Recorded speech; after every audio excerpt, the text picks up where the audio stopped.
Coming up next, the Magic taking on the Celtics. For Orlando, they're presently 7 games back from the conference leaders, trying to close that gap. Celtics, Magic, only here on 2K Sports.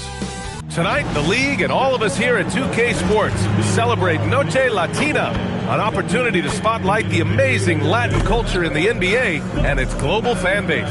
Along with Grant Hill and Richard Jefferson, this is Brian Anderson, and we've got our reporter, Allie LaForce. As we approach the playoffs, let's see how the East is looking. You look at Boston. Right now, they rank 3rd in the conference, aiming for a high seed in the postseason. And check it out, Orlando, currently a ways below. You know, for the Celtics, you have to really give it to them. I mean, they are backing up all the preseason hype. They've been outstanding early. And you want to talk about hitting the ground running? They've done exactly this. And you got to give a lot of credit to their coaching staff for getting this team locked in early. And the starting group for the Celtics. We've got Damian Lillard, also Ben Simmons out there. And it's Mourning in at the center position. And for the Magic, Luguentz Dort out there with Robert Covington. Then there's Hassan Whiteside. Then there's Ja Morant. Here's Orlando. Well, it's hard to stop a 6'10 wing who can handle and play through contact. And the Magic have 2 of them, Grant. Yeah, the numbers remarkably similar for Paolo Banchero and Franz Wagner. Banchero is stronger and more of a rebounder, but both of them are stars. Now here's Williams. Pass to Lillard. Fires for 3. Drills it from deep. And that's a veteran move by Lillard to see the D closing and get the shot away. And it's Morant with the ball for the Magic. It's a 3-point game.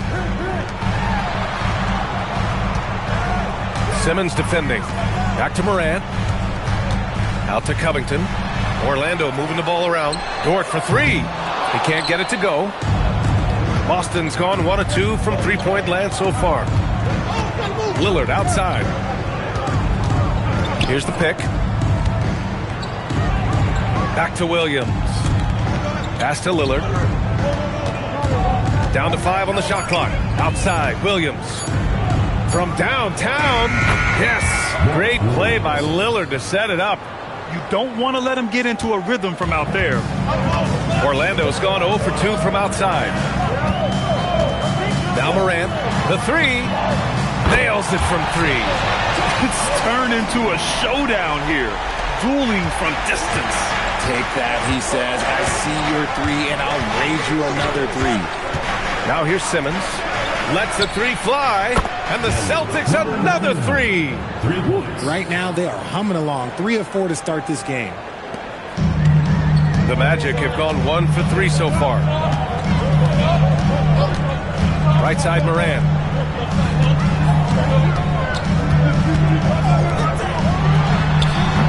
Boston pulls it in. And this is their first time matched up with Orlando this year. The team they beat in round 1 of the playoffs last season. Now, those guys will be looking for some serious payback. They've hit 4 of their first 5 shots. Great execution and attention to detail. Pass to Morant. Fires from deep. And again, it's the Magic from deep. As Ja gets more consistent from range, he becomes that much more dynamic. And that, let me just tell you, that's going to be bad news for the rest of this league. Now here's Lillard. A threat for them offensively. He's recorded around 19 a game. Starting to find his rhythm. He's cooking, and he knows it. Yeah, when he gets engaged this early in the game, it's bad news for the defense. He can roll this start throughout the rest of the game. Williams passes to Simmons. To the wing on the left. Pulls it. The putback. Oh, he hangs in there and cashes in on the second chance points. An outstanding first quarter from the field. Magic trail by 9. Now Morant. He has 6. Great open look there. Well, we're in the closing weeks of the regular season. There's no rest for teams competing for positioning. Yeah, this is the time where if you have a couple of nights of bad effort, you might drop 2 or 3 positions. It's not the playoffs yet, but it's critical this part of the season. Outstanding long-range shooting here early. They already have hit multiple shots from downtown. And so now a timeout called by Jamal Mosley. Coach probably just checking to make sure everybody's on the same page here.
Checked in for Orlando.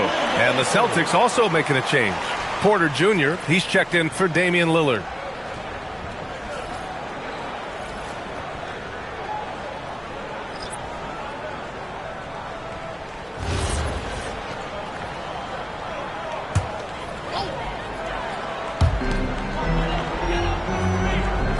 Whiteside with it.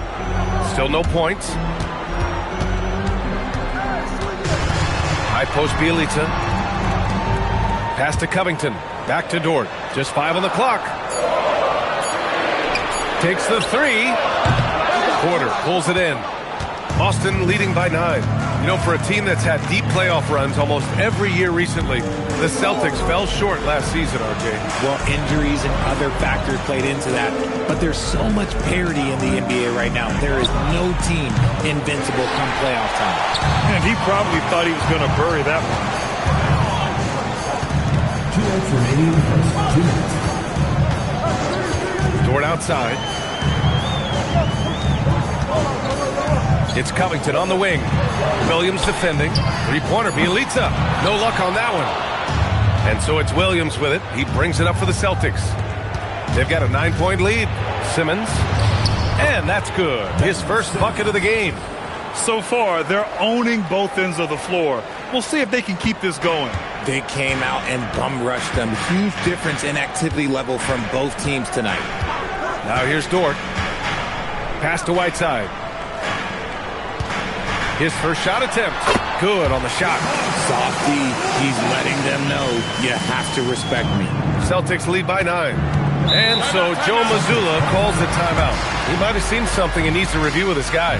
Fresh off a win against the Warriors. Yeah, that was a hard-fought win for them. Couldn't finish the job in regulation, but things came together for them in overtime. Felt great about their chances in overtime. It took a little extra, but they were able to get it done.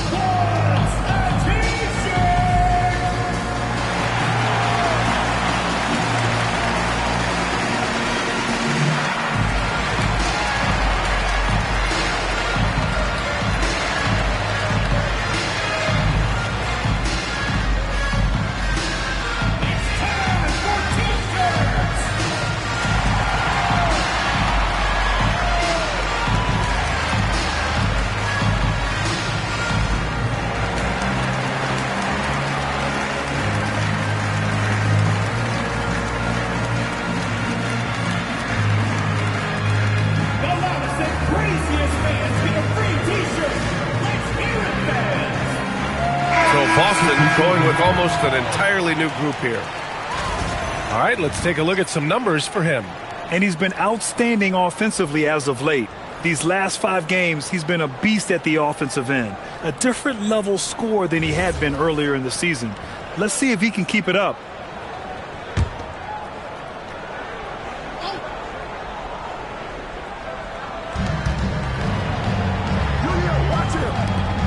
1:05 left in the first quarter. Lillard left side.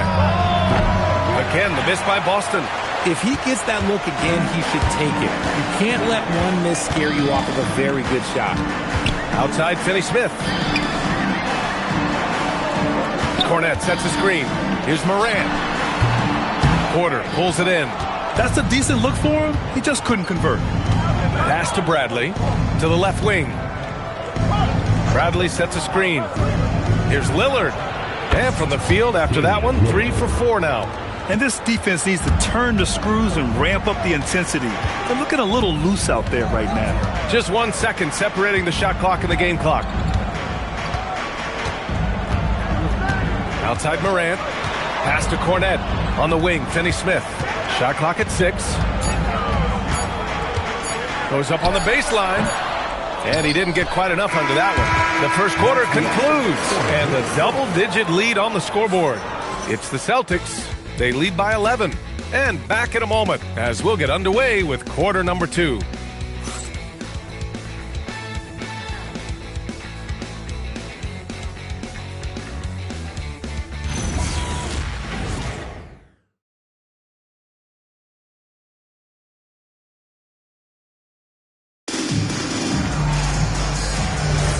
And so far through 1 quarter, it's been a lopsided game. We'll see if that changes here in the second. And a closer look here at the scoring breakdown for the Celtics.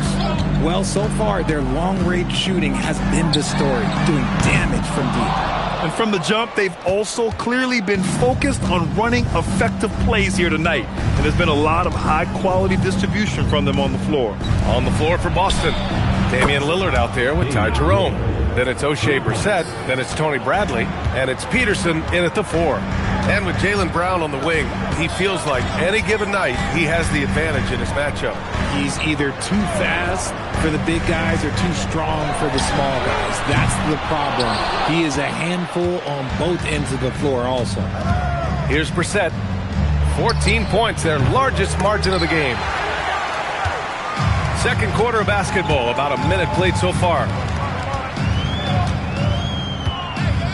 Morant against Lillard. Pass to Finney-Smith. And a great assist by Morant as that one goes. It all started with Ja breaking the line and forcing the defense to collapse. Lillard outside.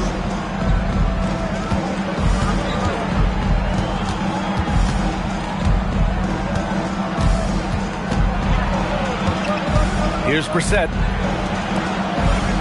The 3 ball. Jerome, no good. Magic trail by 11. And let's send it over to Allie LaForce. Thanks a lot, guys. The Celtics understand that they'll be tested. Jaylen Brown said growth is a journey with ups and downs. You have to stay with it. You can't complain. Don't let it break your spirit. We've just got to keep building the right habits, keep being versatile, and keep learning from these experiences. Back over to you. Always looking to get better. Thank you, Allie. Yeah, it feels like he's forcing things, which will happen. He's trying to help his team. And the defense got away with one there. I mean, that's a shot he typically makes. Pass to Cornette. 3-pointer, Bielitsa. The shot no good. Celtics lead by 11. And a little under 2.5 minutes gone by here in the second quarter. Orlando has gone just 1 of 5 so far this quarter from 3. To the inside, Cornette. Good on the shot, and that shaves the lead to single digits. Cornette's got his first points of the night. At point-blank range, oh, yeah. You're not missing from there. And so Joe Mazzulla decides to call a timeout. He's going to talk it over with his guys. And one move we're seeing more frequently these days, Richard, the self-alley-oop. T-Mac might have been the first to do it back in the 0-2 All-Star game, but now you see it a few times this season, but it is still a major highlight every time.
Boston going with almost an entirely new group here.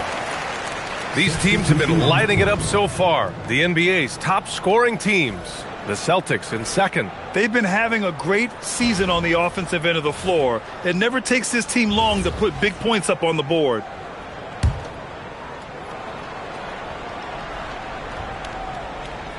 Now for those joining us now, we're in the second quarter, about 3 minutes gone by.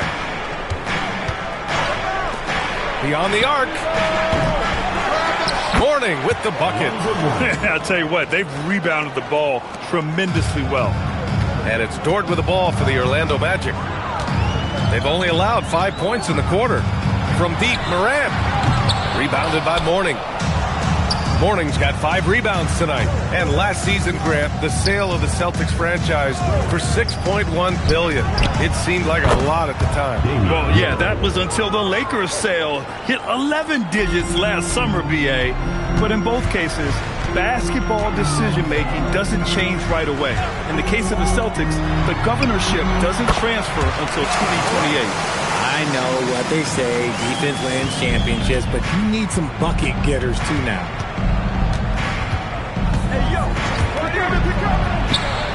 And the Celtics another 3. You want to know why they're winning? It's because of his play offensively.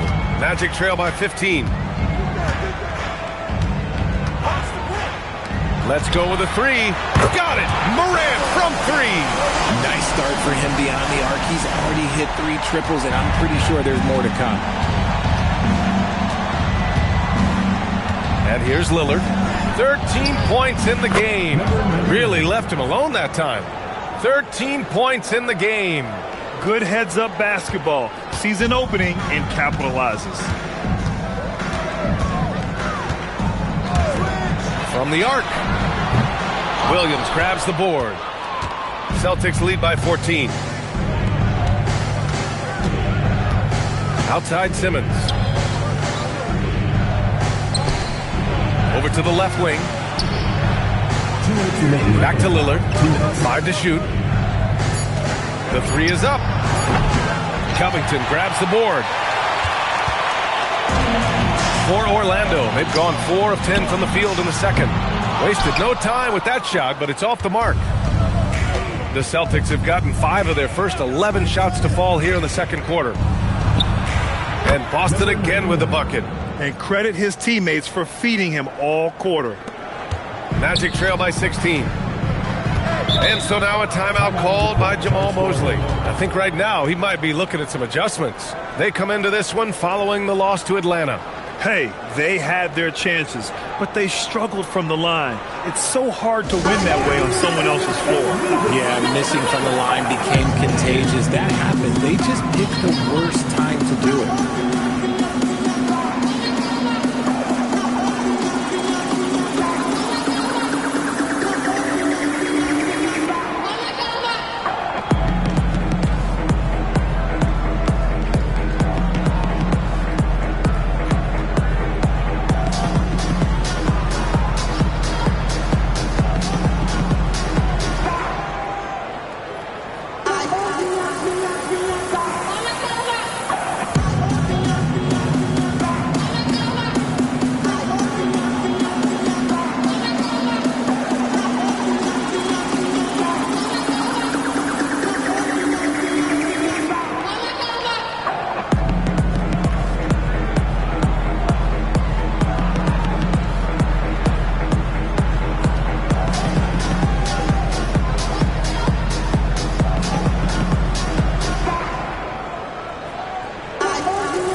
Checked in for Morant. Porter Jr., he's checked in for Boston.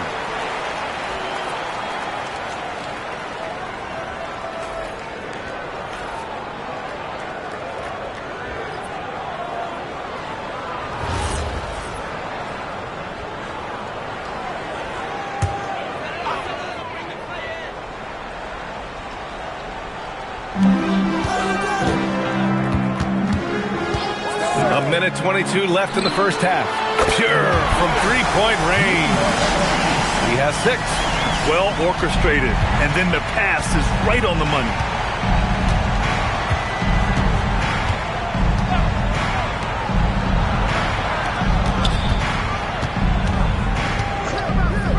Fires the three. And it's Orlando with a rebound. And this is exactly who you want taking that shot. You just missed it. To the wing, right side. Here's Neto. 4-3. Rebounded by Mourning. Now here's Porter.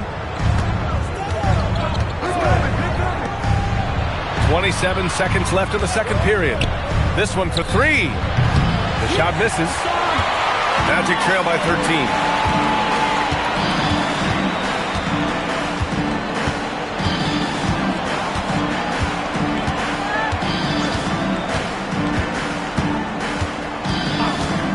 Pass to Covington. There's the three. Sinks the tray. Covington's gotten himself going with a triple. His first basket of the game. And that'll do it for the first half of play. Boston out in front. They're up by 10. And we'll be right back after halftime for the start of the third quarter. See you in just a bit.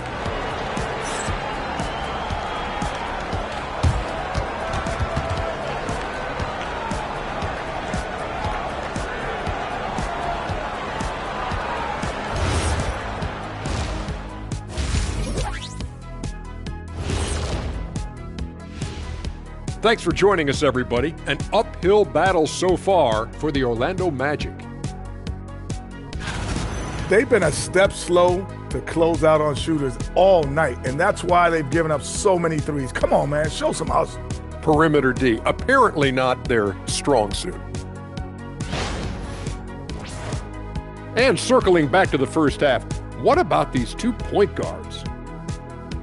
The league is so full of elite point guards. We get to see incredible matchups every night. You can't ignore the skill that both of these guys have shown in the first half. Yeah, they're trying to one-up each other each time up the floor. This is great to watch. Thanks for tuning in. Now it's time to head back over to Brian Anderson for the start of the third quarter.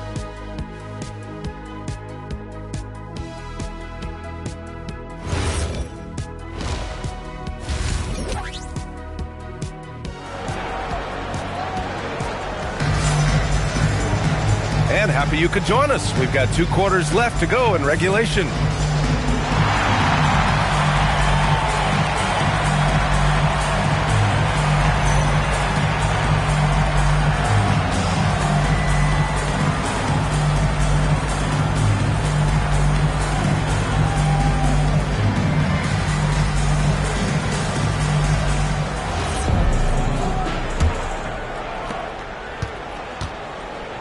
Robert Covington is out there with Lou Dort.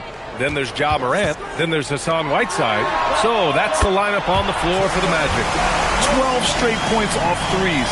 This defense is not extending very well. And so it's Simmons with it. He brings it up for Boston. At one point, they led by 16. Orlando with the rebound. Whiteside's got 4 rebounds now. Lets it go from deep. No good on the shot. Boston leading by 7. Pass to Mourning. It's good. And a beautiful setup from Simmons that time. Simmons has got his 7th assist of the game with that last one. Orlando has gone 1 of 2 shooting from the perimeter since halftime. Launches a 3. Knocks it down from distance. 9 points in the game. Wow, 5 consecutive threes. This defense looking very frustrated right now. Wing shot on the way. Oh, he gets it to go. 7 of 13 now. And just shredding apart the defense with his passing. He's helping to pace this offense so well. He's locked in with his teammates right now, setting guys up in perfect position. Now here's Morant. 14 points for him. And Simmons, here we go. And the layup is good off the glass. Simmons has got his 2nd basket of the game. A nice start to the second half. They've made 3 out of their first 4 shots coming out of the break. Outside Morant. Launches it. Rebounded by the Celtics. Mourning's got 9 rebounds in the game. Boy, he's getting it done. Pass to Lillard. Now here's Simmons. Back to Lillard. The three is up. Such a sweet stroke from Damian Lillard. On fire to start the second half. 4-5 from the field. Here's Whiteside. And it's slammed in by Whiteside. Now, B.A., you know they would love for him to get more of those opportunities. Well, that would cut into the deficit quickly if he does. And so Joe Mazzulla calls a timeout. He's going to take a minute to regroup with his players.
And with this break, we can see the teams that are wasting no time turning defense into offense. Number one, the Celtics. And lately, they've not only been forcing turnovers, but capitalizing on them on the other end, hustling hard to convert every time.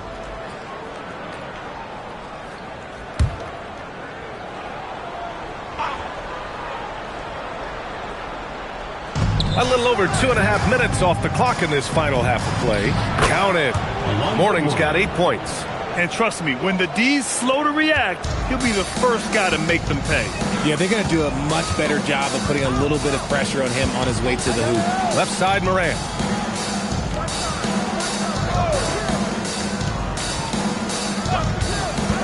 Pass to Dort. Clock at 6. Gets the three to fall. Dort's got his first bucket of the game, and he's on the board for 3. They're getting torched on the perimeter. 4 of the last 5 buckets have been threes. For 3, here's Lillard. Dort grabs the miss. And he might have thrown himself off when he saw how much space he had from 3. Outside Morant. The 3. And again, it's Orlando with a 3. Lackluster defense, showing no desire to chase shooters off that line. Powered down after the assist led him to the lane. He can really read the floor. Precision pass in rhythm. And so now a timeout called by Jamal Mosley. And we might see some changes. Coach potentially looking to adjust. Get ready for your Magic Dancers.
Now Morant.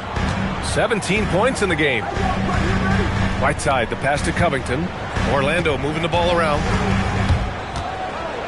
Shot clock at 5. Uses the glass on the layup. He's got 11. The vision, the ability to throw every type of pass. Morant's already reached an elite level as a playmaker. Pass to Lillard. Puts up a 3. Drains the triple.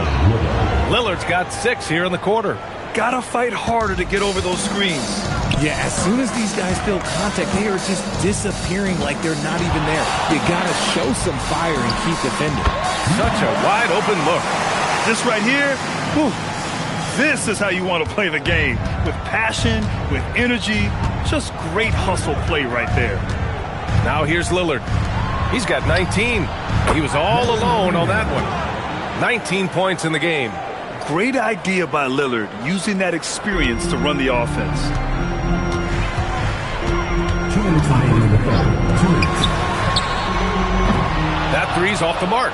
You have to credit their effort. I mean, they've done an amazing job on the glass. Outside Simmons. Lillard outside. Back to Simmons. From outside the arc. Here's Mourning. And they're going to count that bucket, and they'll send him to the line. It could be a 3-point play. He's been meticulous on offense, and it's paid off with a flawless shooting percentage for him so far in this game. And so Joe Mazzulla decides to call a timeout. We might see him looking to make some tweaks to the strategy.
That's checked in from Boston. Porter Jr. comes in for Damian Lillard.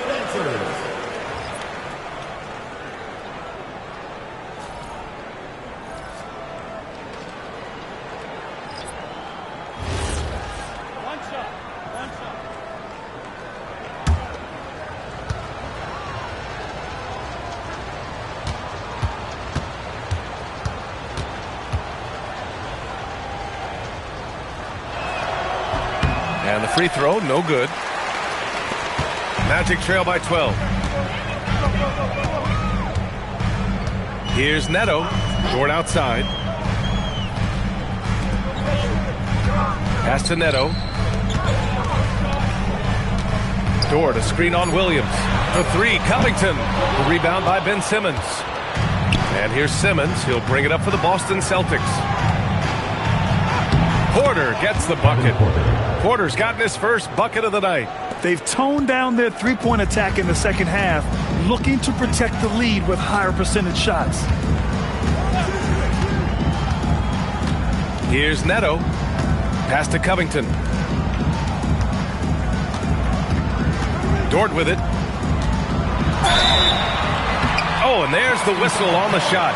So 2 free throws for him coming up. It's going to go on Ben Simmons. I don't mind that. I mean, they met him at the rim and temporarily prevented the points. Take a break. Take a break. 2 shots.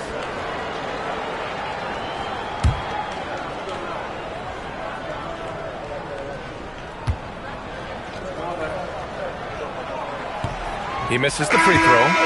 So both teams changing it up here.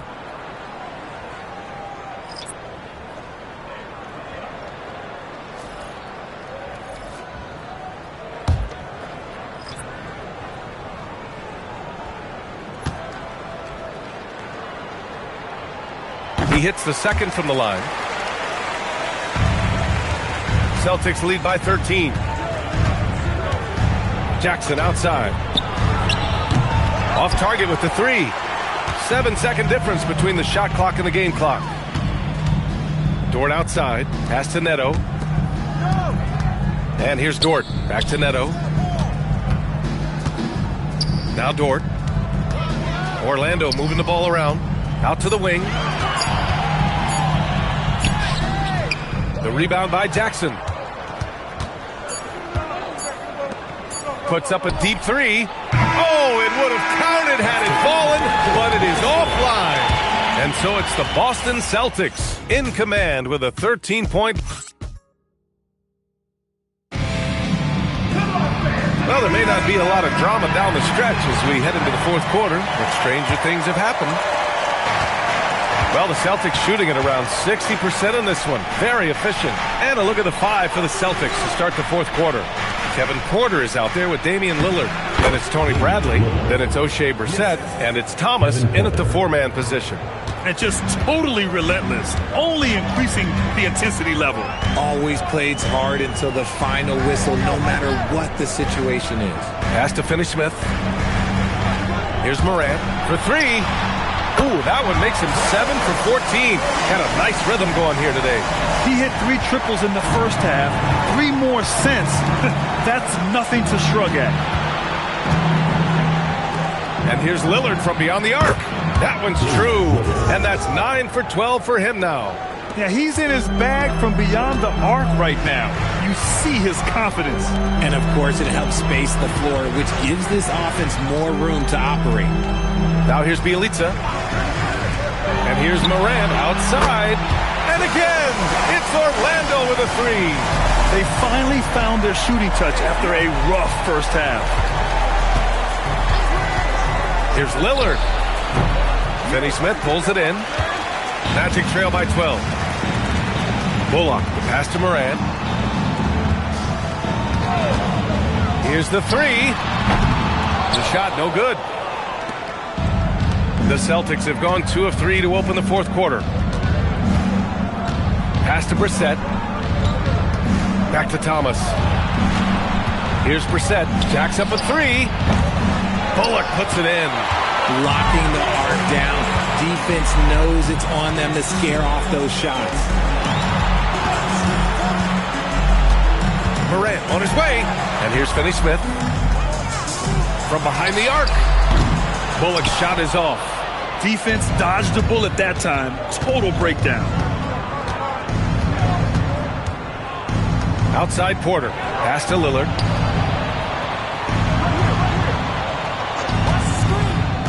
To the paint. Bradley. And so he draws the foul. Headed to the line to shoot a pair.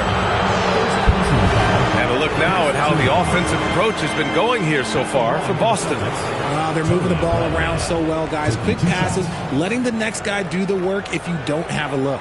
Well, something else that has stood out to me has been their aggressiveness on the boards. They're just out-muscling the opposition on the offensive glass.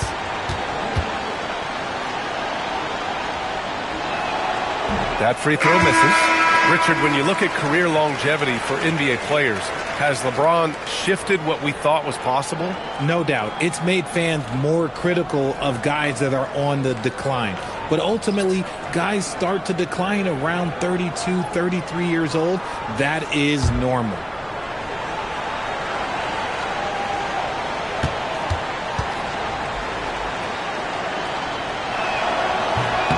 And he's good on the second. Magic trail by 13. A little over 2.5 minutes have passed here in the fourth. Whiteside with a screen on Simmons. That shot, no good. And they're up considerably because of their efforts on the glass. Williams passes to Lillard. And stolen by Morant. And it's Orlando on the break. Good setup. Led him to the rack perfectly for the layup.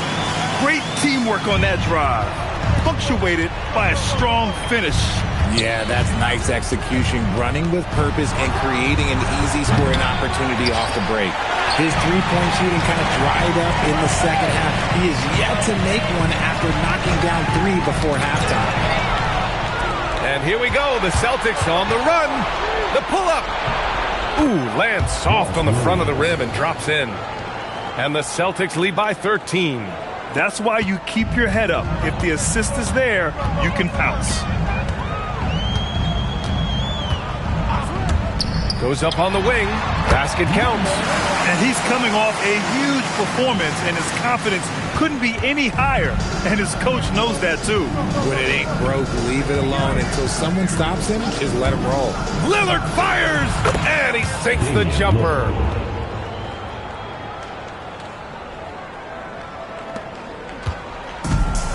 Orlando has got 2 of 5 threes to go here in the fourth. And we've got a timeout from Jamal Mosley, rallying his guys to make sure they all know the plan.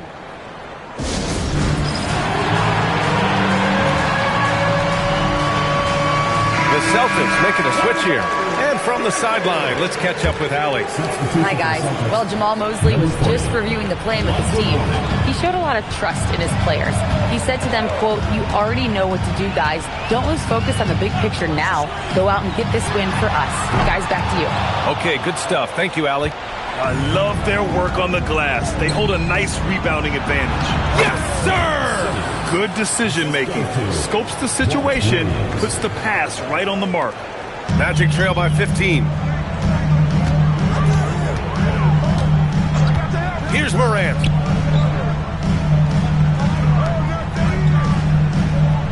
Outside Dort. 4 on the clock. He launches. It's off. You know what?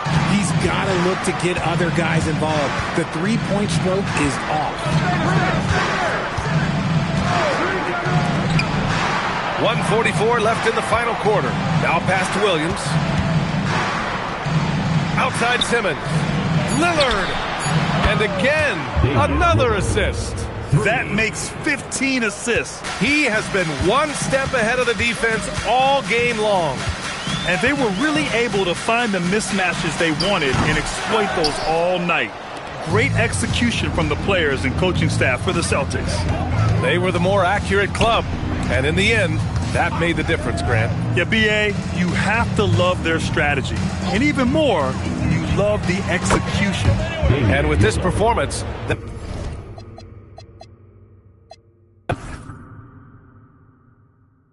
Yo, watch his step back. Simmons. Easy money. I hear you.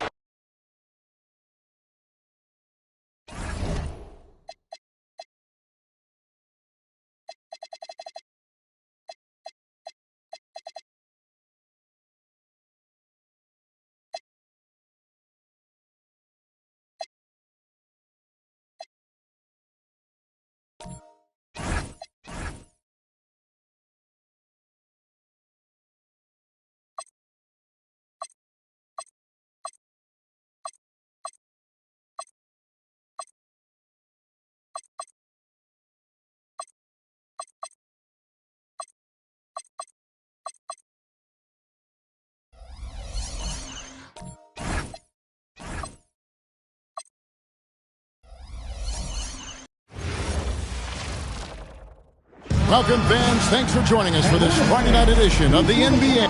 So, Jim, relative to the rest of the NBA, these two teams like to play a more measured pace. That's right, Kevin. And as a result, execution is going to be critical. Timing and spacing and decisions with the basketball. Whichever team performs their sets the most cleanly will have the edge in this one. A lot in front of them. So here's Miami's starting group. Horry is out there with Daniel Gafford. Then it's Sanders. Then it's Carter Williams. Now here's Vasquez. Here's Okeke. Good on the triple. Nice effort taking the early lead Here we go. Always good to see the ball go through the net early. You know there's not a lid on that thing. Here's Carter Williams. The three. Sinks the three-pointer. Both teams running perimeter-oriented plays that are working. Yeah, just going back and forth. It is really competitive out there. Now here's Vasquez. And another three for Charlotte. And they don't want to get in a habit of giving him open looks from three. First quarter still, but not who you want to leave open. Here's Gafford. Good ball movement here by the Heat. From downtown. Oh, drew the foul and almost hit the three-point bucket. But he'll go to the line to shoot three. And the trade of Jimmy Butler. Tim, the Heat's star power took a hit. Well, one thing is for certain in this league, you need stars to win big.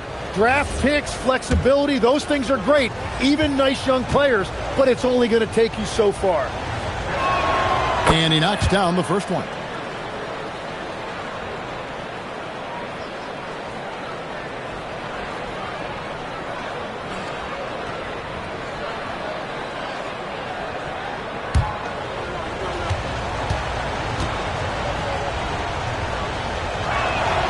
And he's good on the second.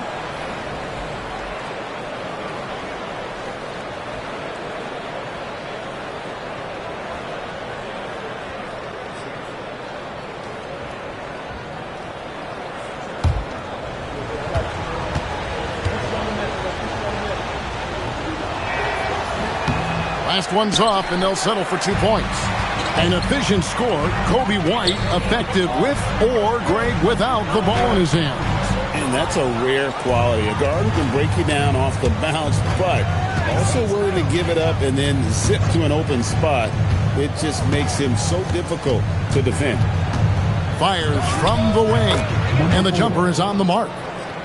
7 points in the game.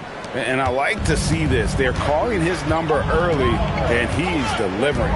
And we knew coming into this game, we expected him to be very involved early. Plenty of daylight on that shot. How about 3 or 4 from the floor to start? That's always a good sign. Here's Carter Williams. Lets it go from deep. No good on the shot. And you don't want to give up that kind of look too often.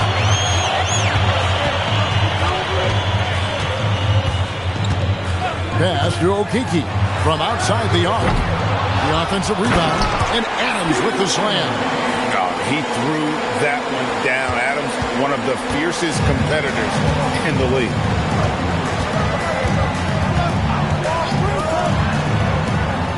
Up top, Gafford. Now Carter Williams. Shot clock at 6. A three-pointer, no good.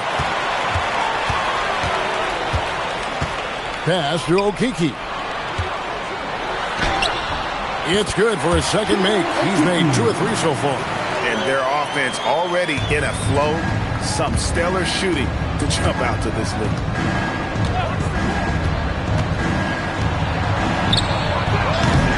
Again, the miss by the Heat.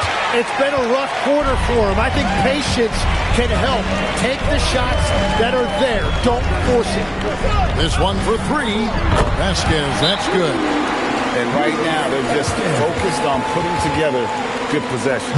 It's really a team effort out there right now, which is great to see. No one wants to be the weak link. Here we are, 2 games left before the start of the playoffs. Let's take a look at the possible field. Look at the Hornets. They're holding the edge for the last playoff slot. I am sure they'd feel better if they could jump up a couple rankings. And, of course, the Heat, right on their heels and with their sights set on gaining ground. And, you know, for the Hornets, they've shown me some very good things this season. But that next step, those qualities that could make them true contenders, just haven't been there. Yeah, they're right where we thought they would be, and that's okay. Improvement rarely happens overnight. Drops in the tray. 9 points in the game so far. And they're getting their points now almost exclusively from the triple. 4 of their last 5 makes are from beyond the arc. Now here's Carter Williams. Hasn't made one yet. Well, it isn't for a lack of effort when it comes to getting up the three-pointers, but not much to show for it. He's going to lose the green light here very early in this game if this keeps up. Lets it go with a three. And the rebound collected by Ori. And the great shooters know when they've got enough opening to go for the three. I didn't think it was a bad choice on that possession. Now here's Sanders. Outside, Ori. 2 minutes remaining in the final. 2 minutes. Here's Carter Williams. Miami no good on that time either. And it's the Hornets ball. They're on a 19-7 run.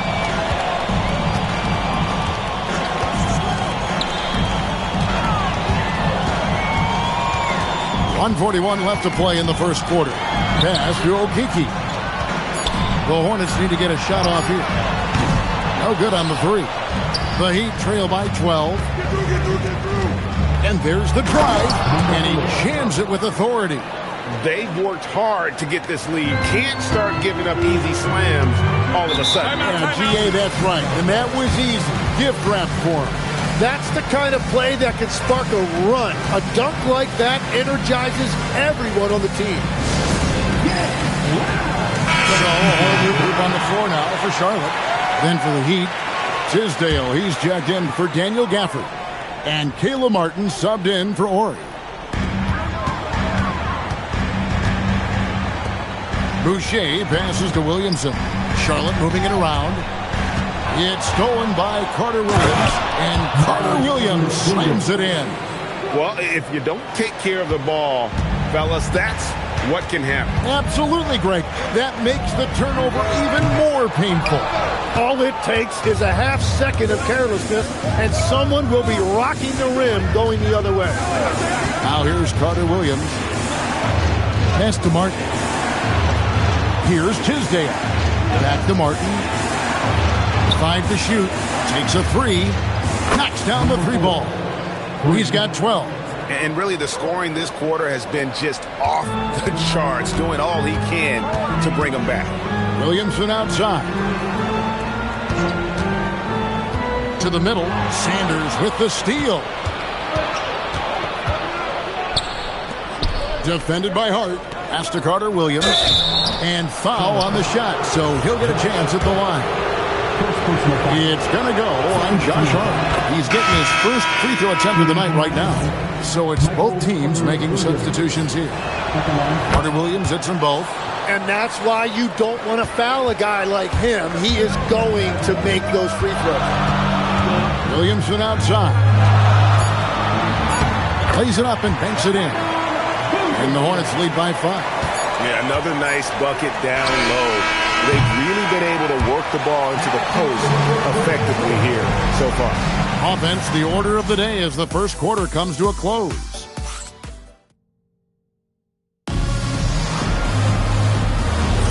And for those of you just tuning in, the second quarter of action is where we're at right now. And a moment to look at the scoring approach in terms of where the points are coming from for the Hornets. They've looked to fire as much as possible from outside the arc, and so far they are hitting at a high clip.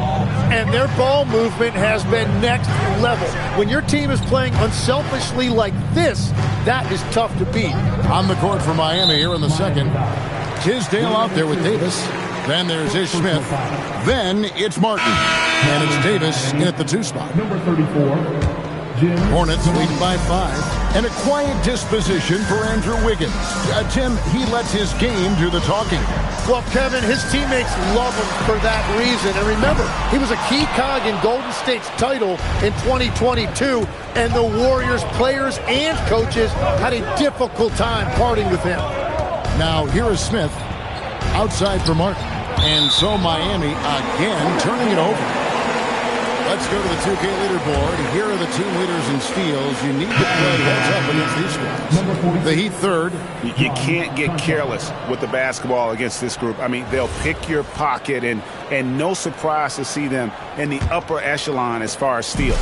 Konchar's checked in for the Heat. Monk outside. Pass to Williamson.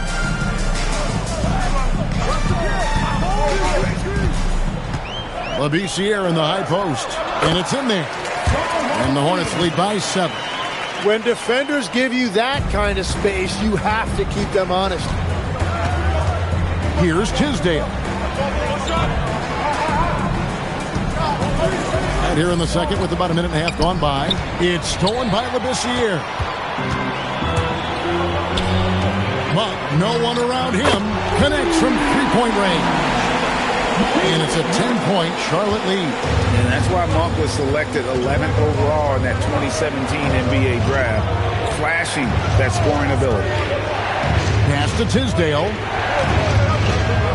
Outside for Martin. And here's Smith. Back to Martin.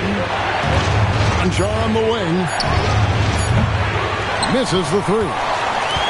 Hornets leading by 10. Monk outside. A step-back shot here. And that one hits back iron.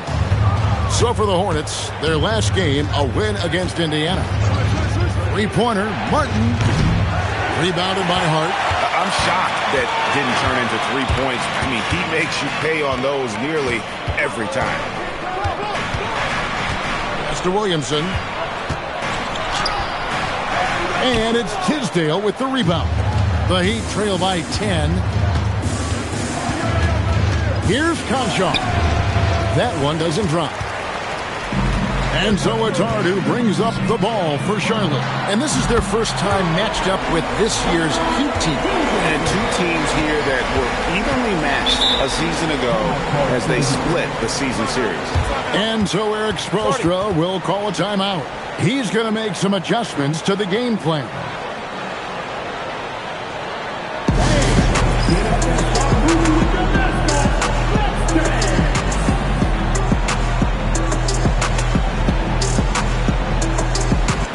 Tim, let me put you in a different hat here. If you're running an NBA franchise, would you rather build around a guard, wing, or a big man in today's NBA?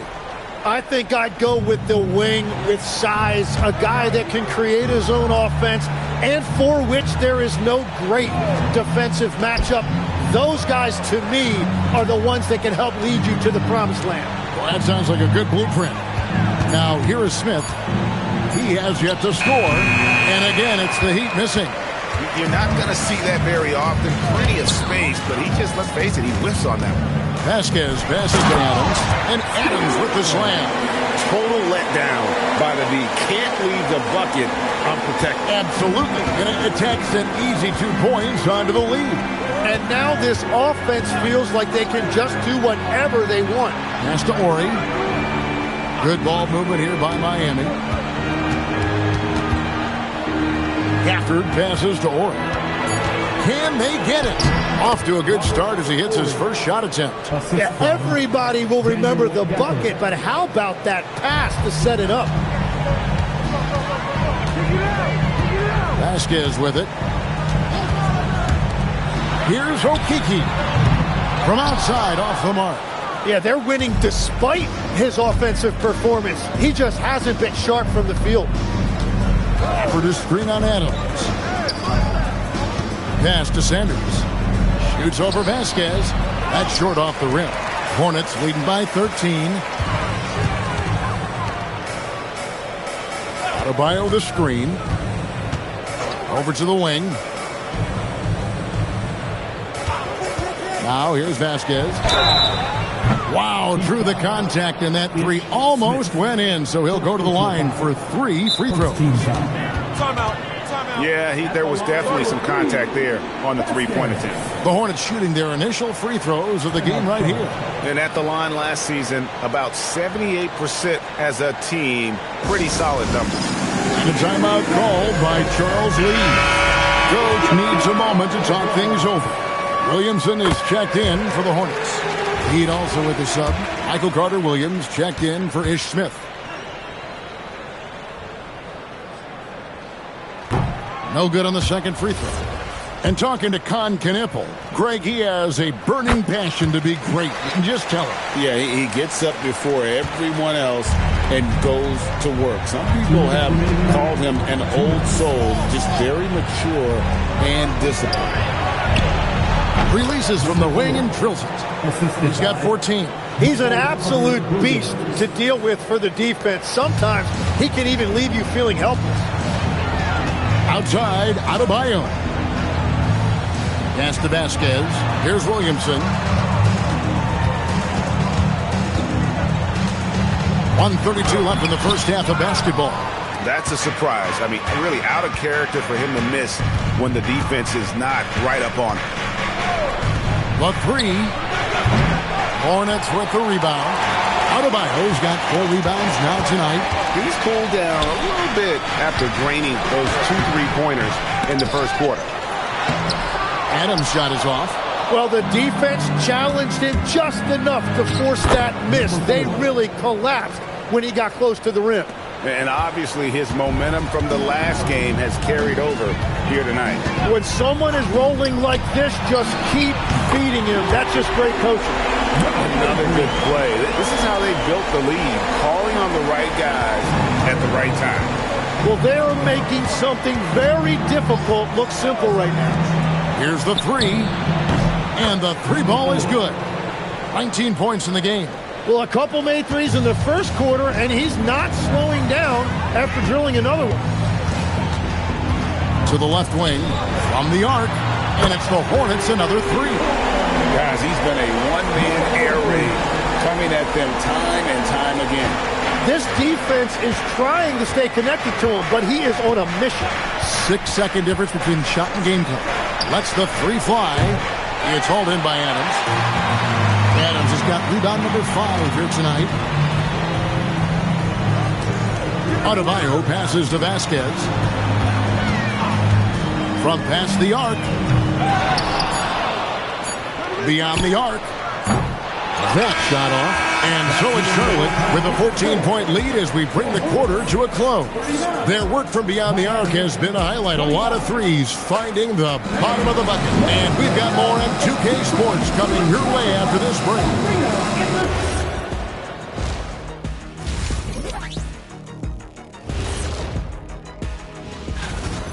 You know, for Miami, they played okay, but unfortunately, that's not getting you into the playoffs. They were hoping to take the next step this year.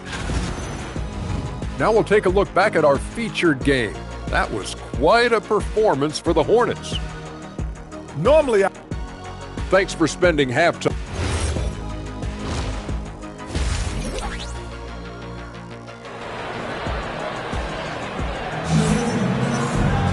And there wasn't too much drama in the first half, but maybe things will tighten up here in the second. And here's Vasquez. He'll bring it up for the Hornets. They've got the Timberwolves ahead of them next in Minneapolis. And that'll be the first of a 2-game road trip for them. We've got Vasquez. Steven Adams is out there with Bam Adebayo. And it's Okeke in at the 3 spot. That's the group starting the second half for Charles Lee. That misses, so he splits the free throws. And GA, a lot of the best defensive teams in the league have some stout zone looks they can go to. Where do those in a game come in handy? I mean, often it's a way of challenging opponents to make perimeter shots, but also you want to show different looks just to kind of disrupt the rhythm of a team's offensive flow. It's a +5 advantage for them in rebounding after that one.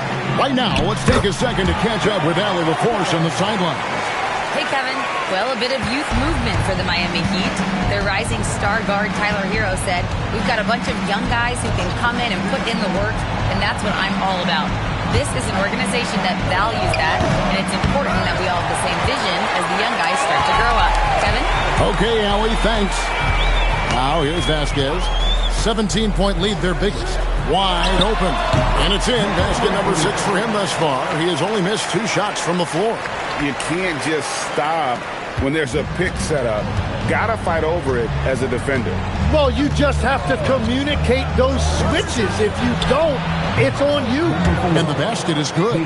There is no doubt. He's been the dealer for them on offense, but he is going to need some support from his teammates. Fires from deep. Miami grabs the miss. Gafford's got 4 rebounds in this game. They could use a big shot here to get this offense going. Too many empty possessions. Right now, they need a basket. Good ball movement here by Miami. Sanders passes to Orr. Off target from three-point range. That's a cold start out of the break. Only one of his first 4 has he gotten to go.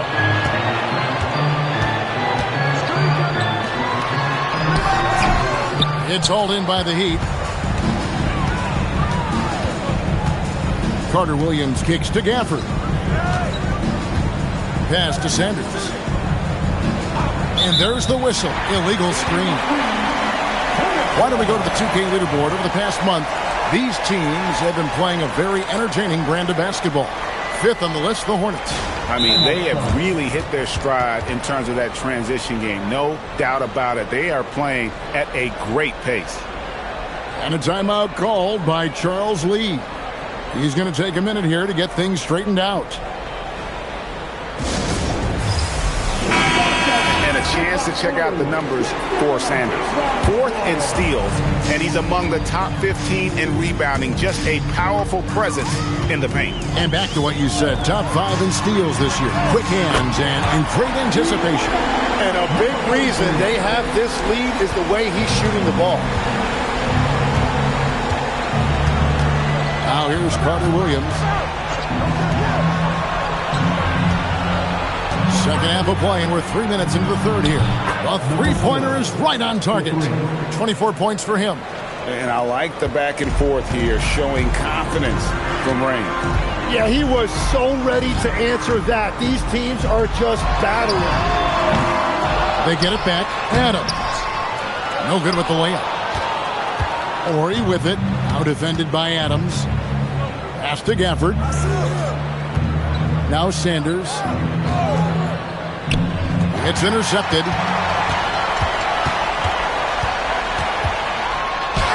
And he finishes nicely on the layup. And the Hornets lead by 19. I mean, he is tearing the defense apart. And let's face it, they have not brought their A game on that side of the ball. Launches it. It's hauled in by Bam Adebayo. Adebayo's got his 5th rebound in this one. A 3-ball. Offensive rebound. And 2 free throws coming up. Unable to get that one to go with all the contact. That's on Daniel Gafford. And you'd love to see Bam Adebayo grow his shooting range a little. Get more aggressive. But his defense and athleticism are a great start.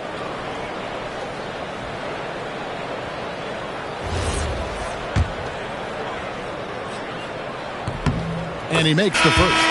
Well, listen, Bam has always been a top-level defensive talent, but he's underappreciated offensively. He's a threat to drop 20 whenever he's out there, and he's a very skilled facilitator. The Heat making a switch here. Davis is checked in.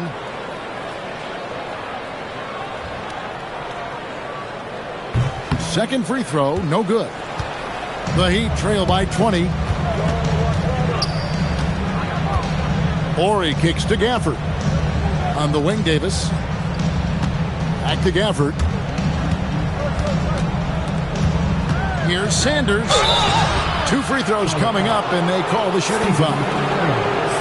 You know, the pregame routine is something I know you embraced, and we see that with guys like Curry and Durant. We've heard a lot about what they do. What was the most important part of your pregame regimen, Tim? Well, you know, Kevin, for me, I was really going to be judged based on catch-and-shoot percentages. Can I get off threes, and can I make threes? So for me, it was all about high-volume three-point shooting before the game, getting comfortable from every spot on the floor where I may get a shot. And same routine every game? Every game, same thing, and I made sure, of course, I finished on that make. Wow. And he makes the first, but misses the second. And with the success they've had rebounding the basketball, they're right where you'd expect them to be, firmly in the driver's seat. He's guarded by Davis. Pass to Vasquez. 6 to shoot. Releases. Here's Adams. And that one is good with the extra effort on the glass. Adams has got his 3rd bucket of the night. And Eric Spoelstra wants a timeout. He's ready to talk things through with them.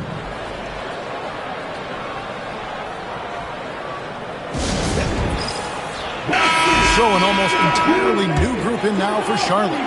Labissiere is checked in for Steven Adams. Williamson comes in for Bam Adebayo.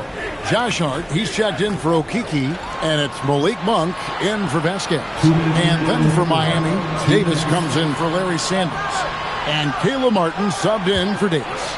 Martin for 3. And it's Williamson with the rebound. Charlotte leading by 21. Hart outside. Goes up on the wing. Good work defensively by Martin. And if that's the best look you can get on a possession, what a waste of a trip down the floor. I'm not sure what he was thinking right there, but we see this in this game sometimes.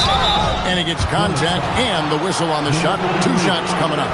The number 1 overall pick back in 2014, Andrew Wiggins. Certainly capable. Elite length and athleticism. His shot creation is more good than great. He has that 2022 All-Star nod to his credit, and of course, a championship from that same season. Chris Boucher's checked in for the Hornets. And then for Miami, Tisdale, he's checked in for Daniel Gafford. Davis is subbed in for Orr. Now, here's Hart. Still scoreless. Shots good by Boucher. That's the right pass to make. Beautiful job. Outside, Davis. 54 seconds left in the third quarter. And Carter Williams gets it to go on the assist by Davis. Carter Williams has got 6. Love that look there, locating his teammate and creating an easy basket. Boucher kicks to Hart. The shot. Miami grabs the miss. Left side, Martin. Here's Tisdale. Defended by Labissiere. Davis in the corner. Pass to Carter Williams. Good ball movement here by Miami. And Davis can't get it to go. And that was almost a block. Still did enough to alter the shot. He didn't quite get a hand on it, but he did enough to affect the miss. And so it's Charlotte with a 21-point lead to end the quarter. Head coach Eric Spoelstra mic'd up along the... Trust each other. Let's get that ball moving. And we reach the fourth quarter in a game that may be already out of hand. The Heat trail by 21 on the floor for Miami. They've got... Big. Box him up. Switch. I'm open right here. Out. Yeah, that's all you. Pressure force, man. Screen coming. Corner. Out.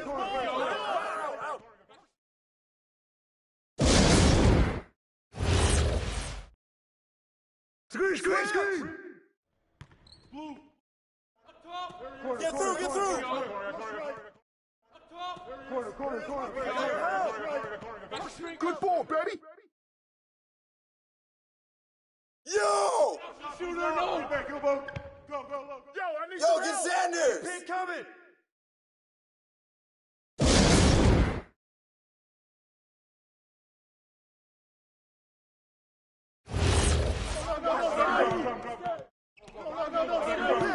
Put it back. Yo, set it up. Knock it down.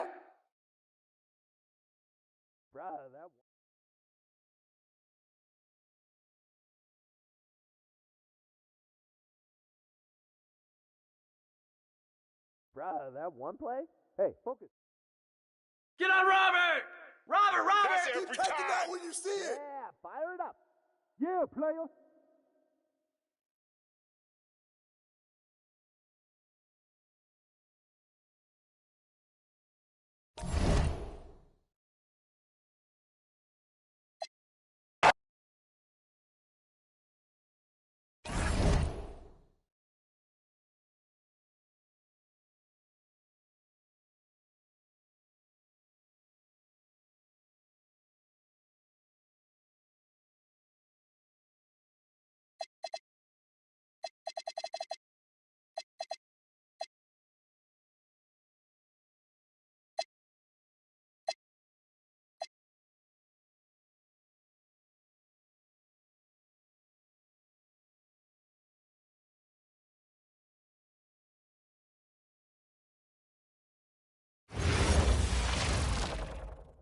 Welcome all. Thanks for tuning in to 2K Sports. As we hit the home stretch of the regular season, Grant, what's the focus for teams outside of the playoff picture? You know, B.A., I think it's about staying competitive and building a foundation for next season. As a team, you need to use the time you have to consistently improve. So the Houston starting five. Tyler Hero is out there with Kobe White. Then it's DeAndre Hunter, and it's Fall in at the center position. Now here's Dunn. And that one's good. Donaldson. Just taking it right to the rim, and no one was there to greet him. Well, this early, they should be showing a lot more energy on defense. It's not there. Here's Hero. Takes a three. Porter pulls it in. Dunn outside. Plumlee, a screen on Hero. Out to the right wing. 6 to shoot. No problems knocking that one down. Gotta fight harder to get over those screens. Well, I'm going to credit the screen. I mean, that's a good, strong pick he lays there. Now here's Hunter. Three-pointer. Rebounded by Dunn. Pass to Donaldson. 2 shots, 2 makes. Off to a good start. Well, one thing you like there is the extra pass. Evidence that the game is starting to slow down for Dunn. A streamlined rebuild for the Rockets. In 2021, they trade away James Harden. 4 years later, the number 2 seed in the West, Grant. Yeah, and they haven't shortchanged their future either. Sure, they've added key veterans, but the bulk of their roster is still very young with room to grow. Outside Porter from deep. Hits the trifecta. Off to a perfect start, and you can see their confidence growing. Houston has gone 2 for 4 from range to start things off. There's the triple. And the Rockets hit again from deep. Now, if you're just tuning in, we've played about 2.5 minutes here in the first. To the left side wing. And Philadelphia hits again from deep. Man, this is just fun. These teams are trading threes back and forth. Nothing like answering back. One team gets 3, you fire 3 of your own. Boom. Now here's Hunter. And the 3 off target. Now here's Dunn. He's guarded by White. And we're about 3 minutes into this first quarter. Three-pointer. It's hauled in by Houston. This game coming after a loss versus the Raptors. And they got to the line at a good clip, but couldn't cash in, and it ruined their chances. And that can drive guys absolutely crazy. I mean, they know they're better free throw shooters than that, but just did not get it done from the line. Yeah, this period, they're letting them go to work, and it's paying off. For Philadelphia, they've gone 5 of 6. They're rolling. So Nick Nurse has decided to call a timeout here. He'll take the opportunity to regroup. And for the Sixers, the growth of Tyrese Maxey has meant everything, Grant. Oh, my. His growth, both with his play, but also with his leadership, has meant a lot. And he has such a joyful energy. It really helps pull this team together.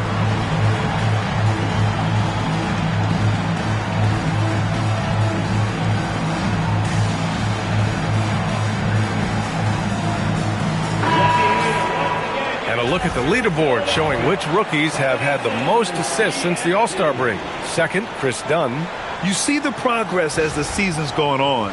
His command of the offense just continues to grow. Tell you what, I love watching him distribute the basketball. His floor generalship has been impeccable.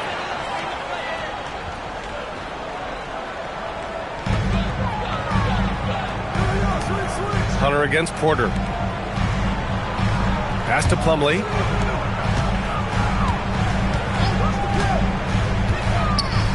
Just 5 to shoot. Now Porter. Philadelphia moving it around.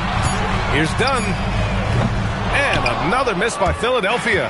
And the shooter had very little space on that attempt. And, guys, that's exactly the kind of high-impact defense they want to see out of him. Now White. Still without a bucket. Outside Hunter. Fires the 3. Another 3 from Houston. He's consistent from out there, especially when you give him that kind of room. Inside, Donaldson, and he dunks it down. With 2 hands on the rock, he powers it through. Totally in control, protecting the ball the whole way. And he should be. I mean, remove all doubt. Get it down, hard, and simple. Hero looking over the floor. From downtown, connects from downtown. Wow, 5 consecutive threes. This defense looking very frustrated right now. Most teams get the message to cover shooters after 1 or 2 wide open looks at the three-point shot, but it seems like they have just not figured it out. And so Ime Udoka decides to call timeout. He's going to take a moment to give him a breather and talk things over.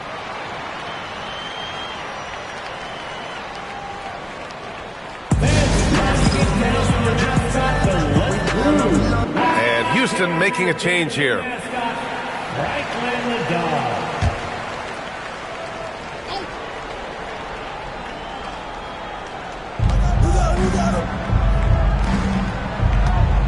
A minute 53 left in the opening quarter. On target from range. He's got 15. 12 straight points off threes. This defense is not extending very well. You know, they're having free reign from beyond the arc. The defense is just not there. The Rockets lead by 5. We've got Steven Adams out there, Clark. What comes to your mind when you're asked about him? Oh, I love his grit. I love his physicality, man. He is just an anchor when he gets in the paint, when he sets a screen. You just don't move this guy. And his hands are really good. I mean, he's a throwback, but boy, is he effective and impactful in the way he rebounds, sets screens, and defends. And he never shies away from physicality. And it's exceptional, the level of commitment that Ime Udoka has inspired from this Rockets team, Grant. Yeah, I mean, he's a player's coach, but very demanding, and he holds everyone accountable. It's all about professionalism and purpose. Now here's Fontecchio. Over Johnson. It's hauled in by Fall. And it's Houston's ball. They're on an 18-7 run. The 3. Ooh, now 7 for 9 after that make. They're getting torched on the perimeter. 4 of the last 5 buckets have been threes. It's hard for me to watch this. I mean, the defense practically giving them those shots. Now here's Dunn. Hasn't gotten one to fall yet. Philadelphia with another miss. There's 39 seconds left to play in the first.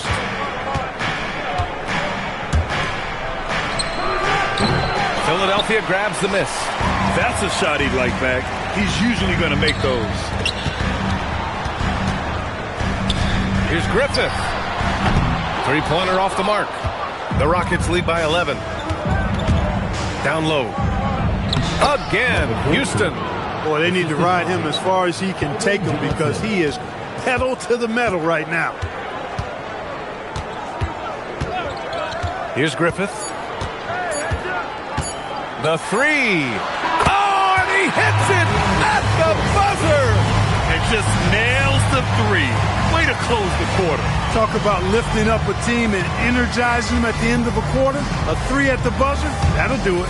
And so it's the Houston Rockets, ending the quarter up 10. Their work from distance has been impressive, and it's put them in this lead right now. All right, stick around. We'll be right back after this.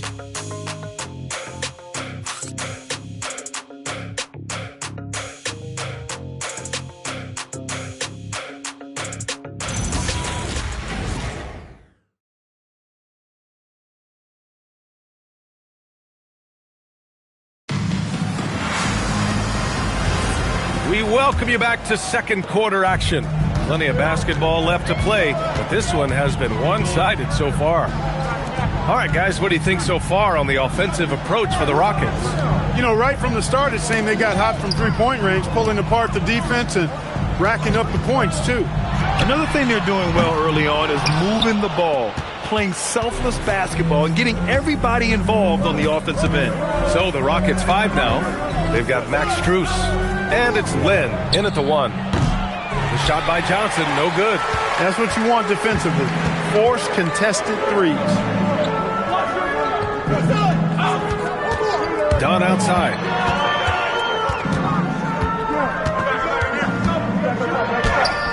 The Rockets pull it in. Give the defense credit there. Normally, that's 2 points. Johnson passes to Lynn.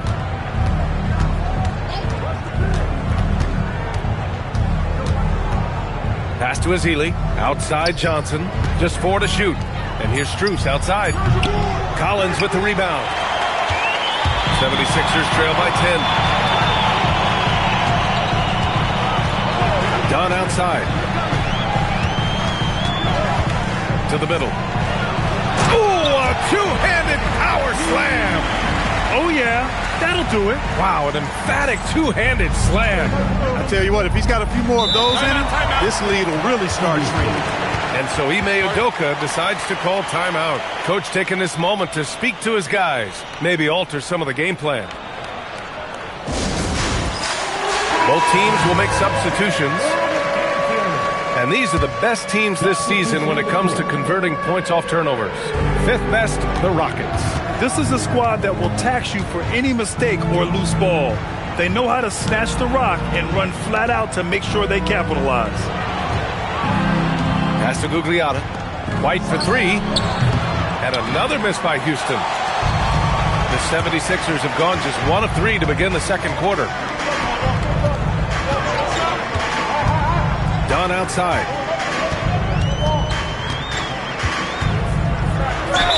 And Grant, when it comes to a franchise player, how much does it help to have a guy who unites the locker room? Well, you know, B.A., when you think of guys like LeBron James or a Stephen Curry or Tim Duncan, it's not just about their play on the court, but the type of person you see in the locker room. That can rally a franchise.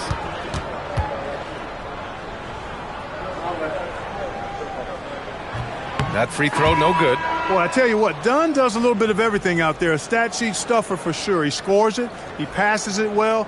Also gets to the glass from his position.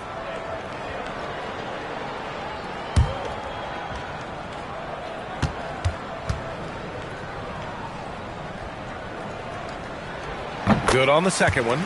Chris Dunn is maybe the top defensive guard in the league when you think about on the ball and off the ball. He's a menace at the defensive end of the floor and a key rotational player because of that. Here's Gugliotta. Yet to see a basket.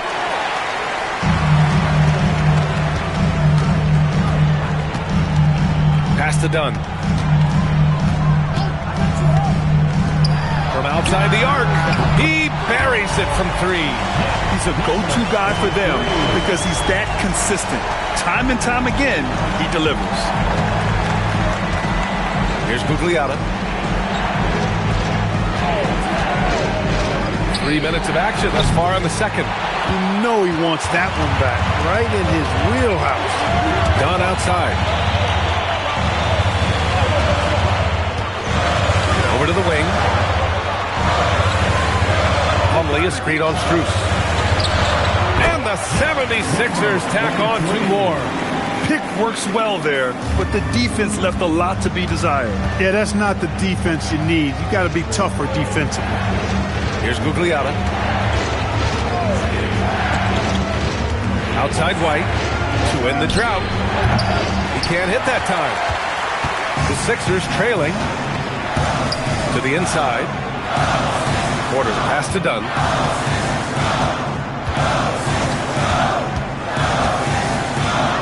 Fires from deep. And Philadelphia hits again from deep. This defense is getting spaced out. 3 of the last 5 buckets have come from way beyond the arc.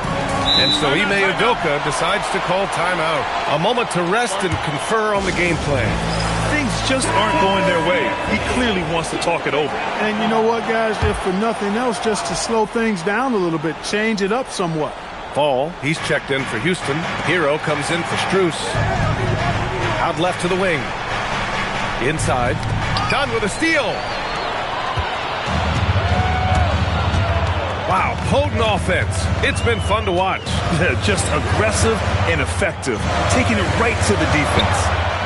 Counted from distance. He's got 18. Ooh, they've been on fire from deep this quarter. Their percentage has been rising and rising. Now here's White. No made baskets yet. Took the opportunity when he saw it. You might want to track this guy. Mark him definitely, just deadly from deep so far. So Nick Nurse has decided to call timeout here. He's going to gather the troops and talk it over.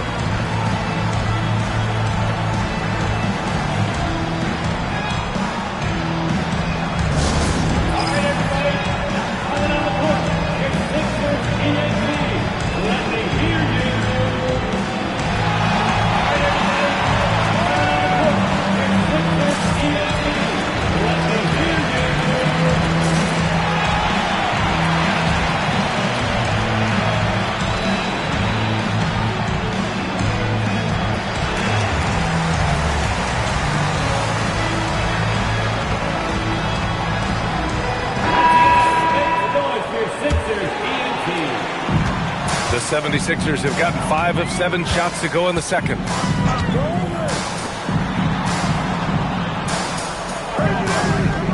Plumlee a screen. Second chance shot. Tipped.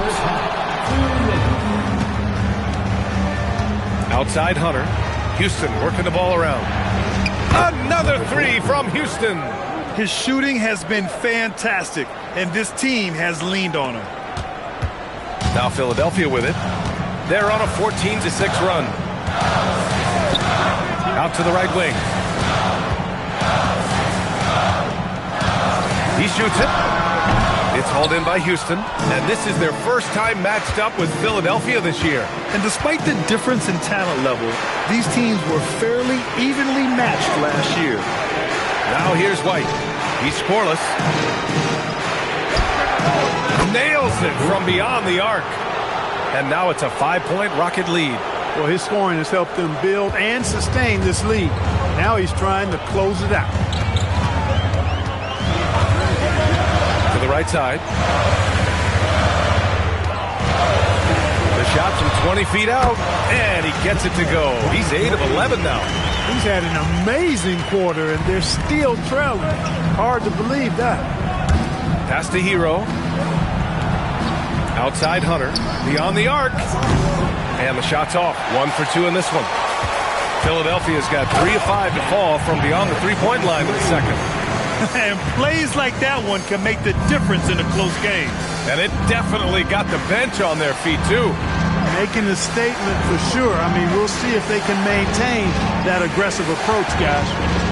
Now here's White. They set the pick. Puts up a 3. Macy pulls it in.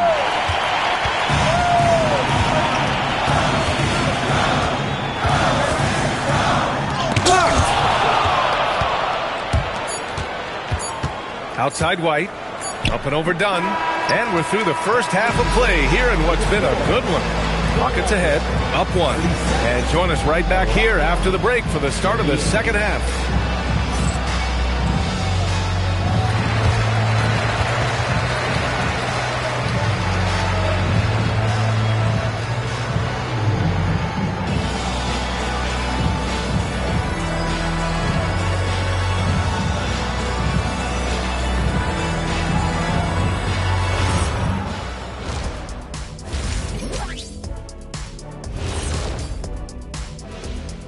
Welcome, everybody. Right off the bat, let's see which games are still to...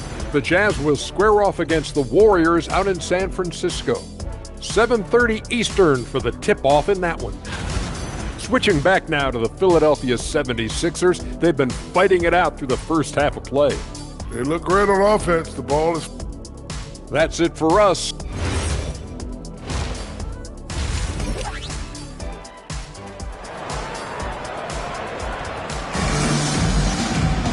We've got second half action for you, and if the next couple of quarters are similar to the first, this one could go down to the last possession. We've got Mason Plumlee, also Otto Porter out there, and it's Donaldson in at the 5, roaming the paint. That's the group in the game for the 76ers. The steal! Hunter on the wing. He's guarded by Porter. Porter pulls it in. Philadelphia's gone 6 for 12 from deep so far in this game. Pass to Dunn.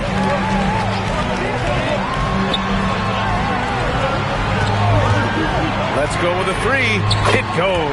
He's 10 for 13. So much confidence. Here in the second half, these teams still neck and neck. I really like how each team is matching the other's intensity. There's a screen. Hero for three. Philadelphia grabs the miss.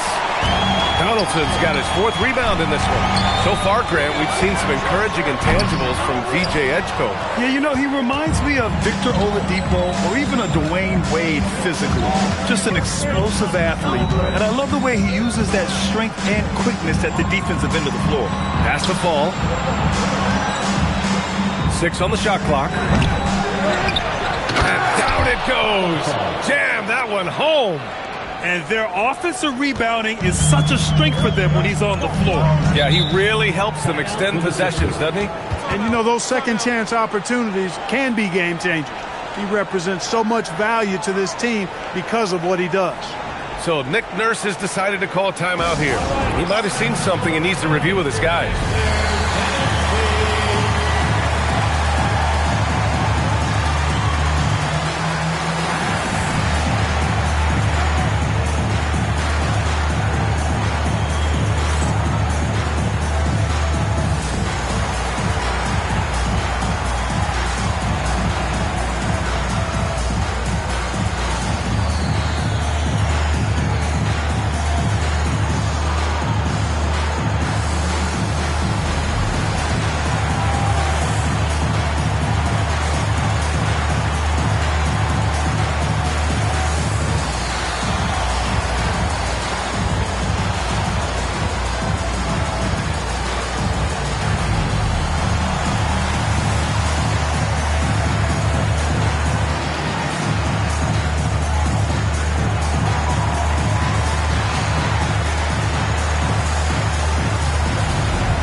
Let's take a quick look at the rookie leaderboards and see which young players had the best block numbers last month. Mason Plumlee, 4th. His defensive anticipation is just excellent. He changes as many shots as he swats. Well, he's been slapping shots out of there all last month. I mean, he's building a reputation as a guy you don't want to challenge inside. His arrow is definitely pointing north. Defensive mix-up for sure right there. Somehow, he was left open. And so Ime Udoka decides to call timeout. And we might see some changes. Coach potentially looking to adjust. White looking it over. All sorts of time. Good. He's got 34. He is on one right now, carrying the offense. Just keep finding it. Plumlee, a screen on White.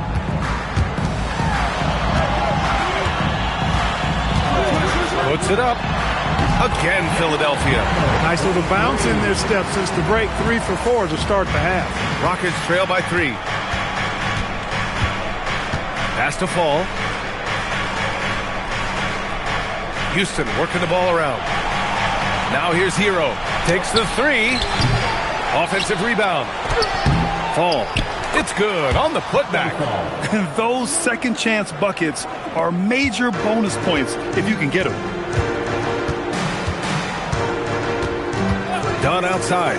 Out to the wing. And that one off the back of the rim and in. And the 76ers lead by 3. A nice start to the second half. Just one miss in their first 5 attempts.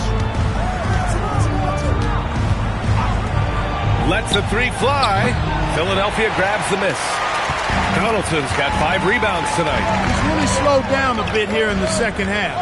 He hasn't converted a 3 yet after the tremendous first half he had. Jacks up a 3. It's hauled in by Houston. Just over 3.5 minutes through the third. Outside White for the tie.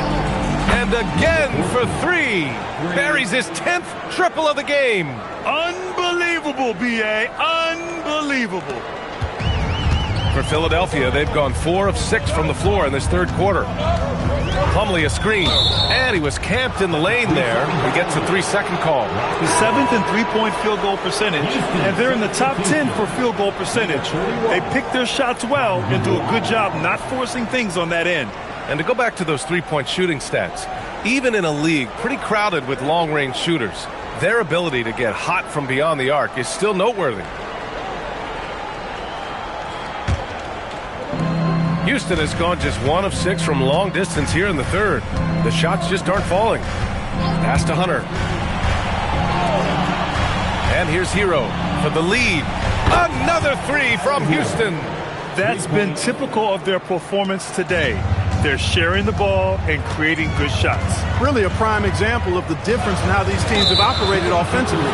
Much more individual play at the other end. The screener was leaning a bit right there. His feet may not have been planted. Pretty obvious call by the officials. Yeah, I agree. You know, sometimes that can be a tough call for the refs to make, but not that time. It was easy there. White with it. No points yet. And here's Hunter from the arc. Buries it from 3. And it's a 6-point Rocket lead. Well, I think they're getting caught in that in-between zone, no man's land, giving up 3 straight from beyond the arc right now.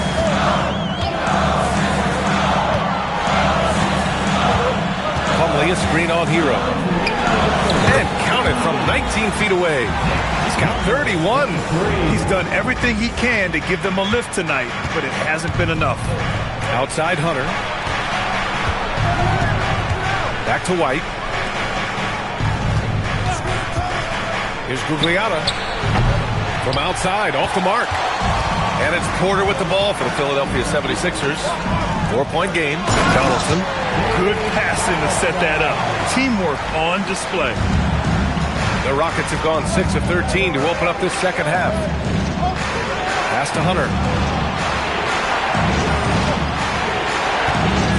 1:16 left in the third quarter. No good from outside. Philadelphia has gone 2 of 3 from outside so far in the third quarter. Drops in the 3. And the 76ers lead by 1. Neither team has been able to assert its dominance over the other. Yeah, the struggle is real tonight. 7 lead changes and still in the third quarter.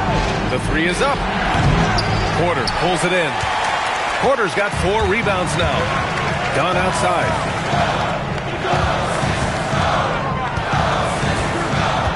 Back to Porter. Pass to Plumlee. Here's Donaldson. Hunter covering. 5 on the clock. Lets it fly.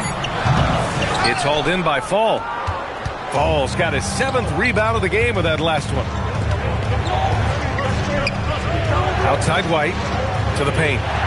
The kick to Hunter. Ball passes to Hunter. Now Hero. 3-pointer. It doesn't go for him. And we've just finished the third quarter. What a tight game we've got going. Philadelphia on top, leading by 1. We'll get right back to the action when we return.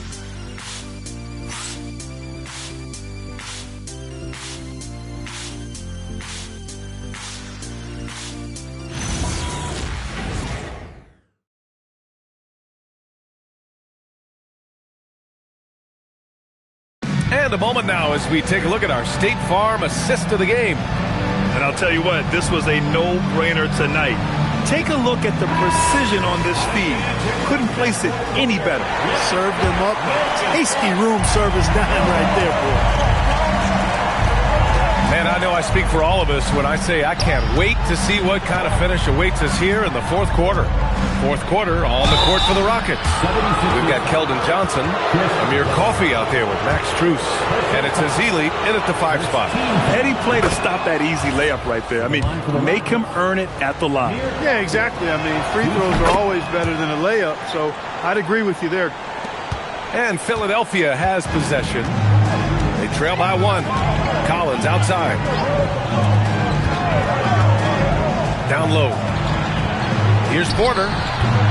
It's hauled in by Houston. 13 points was their biggest lead of the game. Oh, deflected. In transition. Bateen. Down That one drops, and it comes off an assist from Porter. And the 76ers lead by 1. This is the very definition of a back-and-forth contest. Yes, neither side taking its foot off the gas. I'm expecting a spectacular finish. Good!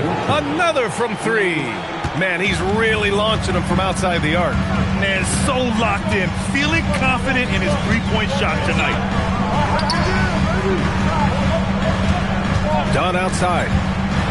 To the inside. Collins. And then it's Collins with the dunk.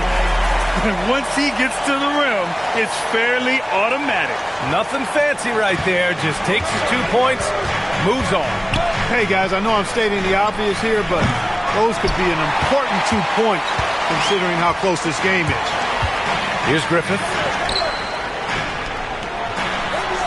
Pass to Porter. Three-pointer. Fires in the triple. Now it's a 3-point Philadelphia lead. And you know, when Porter first came into the league, he did not have this shot. Now he's a knockdown perimeter shooter. And out of bounds, the 76ers will take it. And timeout is called by Nick Nurse. He clearly wants to talk it over and make sure everyone is focused. Gives us a chance to catch up with Allie LaForce. I was able to listen in on what Nick Nurse had to say to the team, and he encouraged them to stay focused and not get complacent, saying we worked too hard to get this lead and we're not going to give it up now. Stay connected, play smart, and let's get this win. Guys, back to you. Thank you for that, Allie. Rob, here's Donaldson. And the rebound goes to the Rockets. Pass to Johnson. Tries it from 19. Rebound by Philadelphia. Plumlee's got rebound number 5 here tonight. Now Dunn.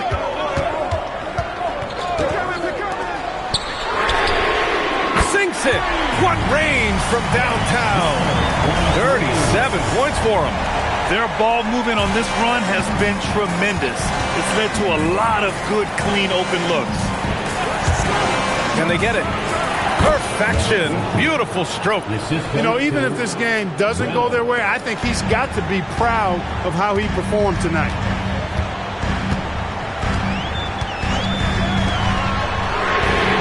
And another dime for him.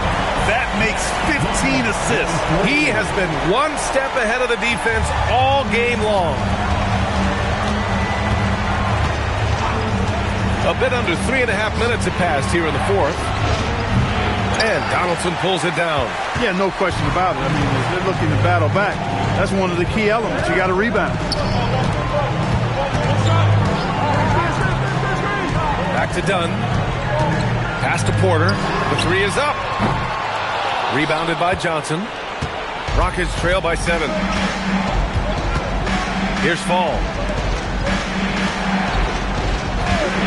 Here's Lynn. Offline with a 3. Now Philadelphia with it. They're on a 13-5 run. Porter outside. Here's Reynolds. 17-footer is in. And you can see why they put him in these spots. He's able to use his size to get the shot he wants. Not only perfect execution, how about perfect timing, too?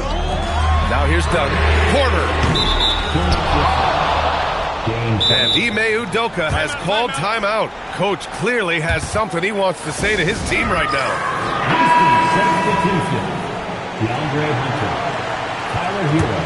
Rockets trail by 5. He's checked by Plumlee. Jacks up a 3. Connects again from distance. Oh my, he is scorching hot. Another 3. And he's approaching the franchise record for 3s in a game.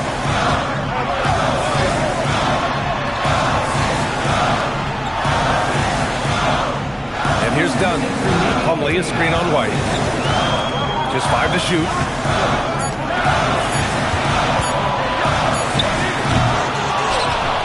Tries to keep it alive. And the ball out of play. The Rockets will have it.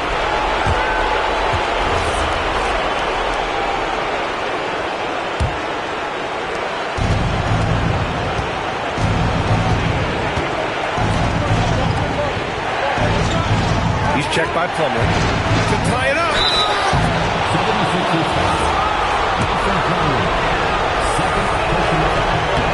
He hits the first one, and that narrows the gap to 1. And the second free throw, no good. Tough break there.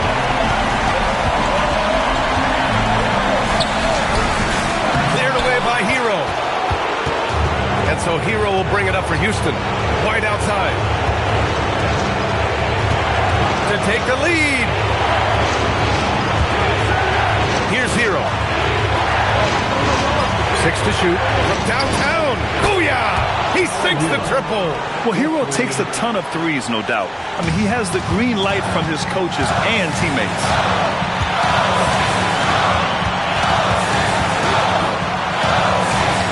Oh, he goes to the glass with that one.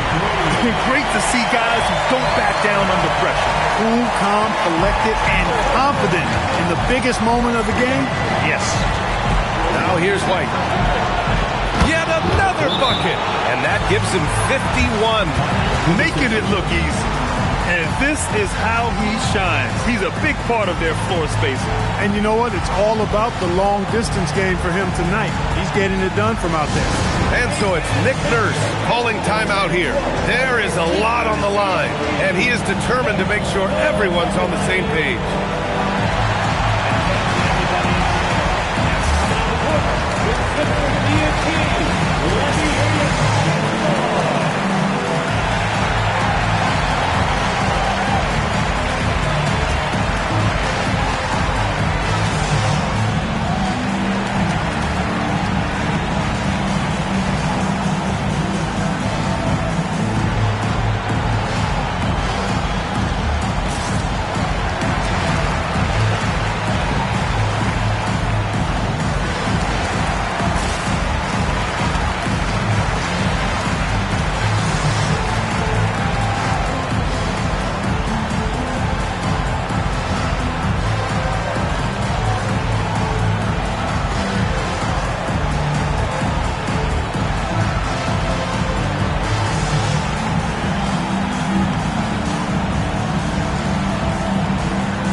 .43 seconds left in the fourth quarter. Here's Porter for 3. Ooh, the shot misses. Yeah, no, he usually makes you pay from that range.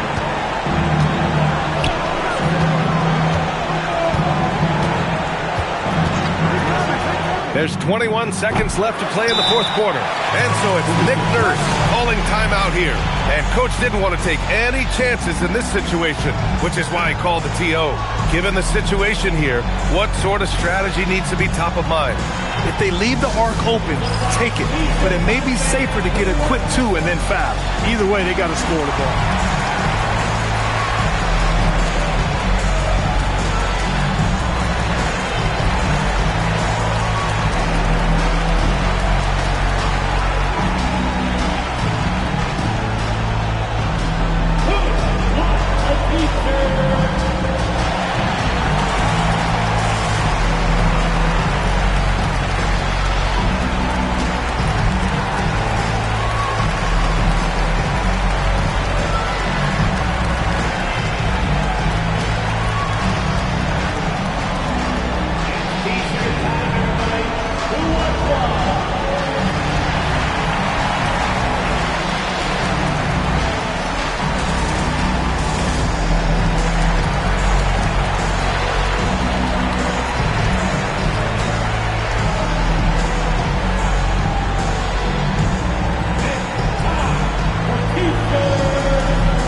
looking to even the score with a huge three. You don't want to force it, though. Still need to get a quality look.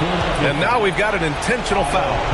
And a smart choice right there. I mean, you can't allow them to just drain the clock. No, you got to foul. I mean, it's going to come down to free throws here.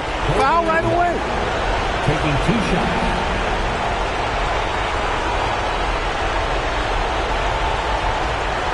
Take a break. Take a break. 2 shots.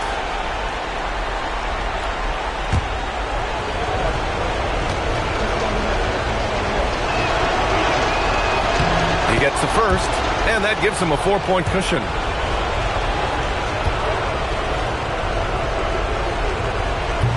Second one is good, getting both at the line, and it's a 5-point game. Huge moment. He steps up and sinks the final daggers. Shoots a 3. Oh, the shot is off. And so it's Houston winning this one. Just a gutsy performance on the road. It really was. When this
Well, we should be in for a fast-paced game tonight, Coach.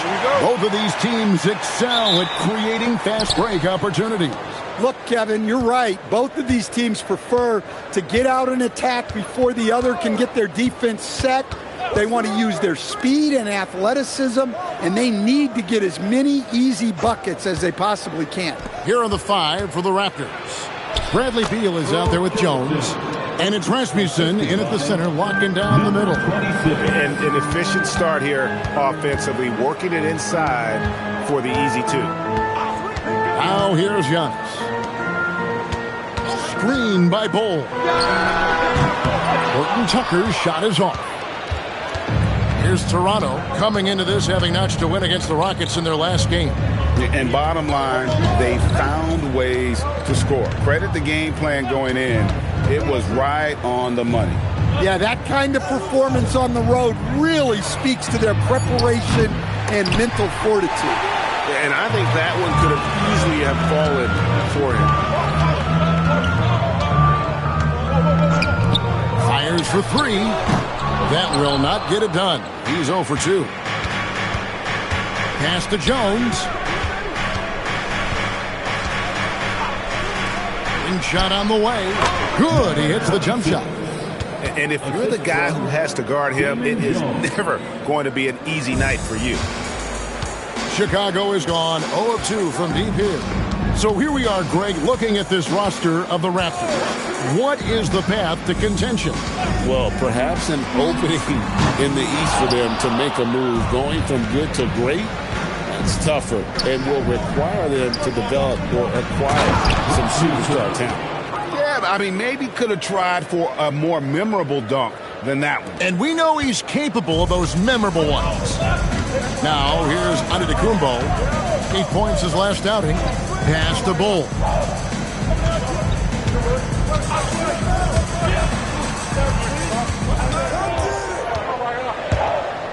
Some nice ball movement by the Bulls.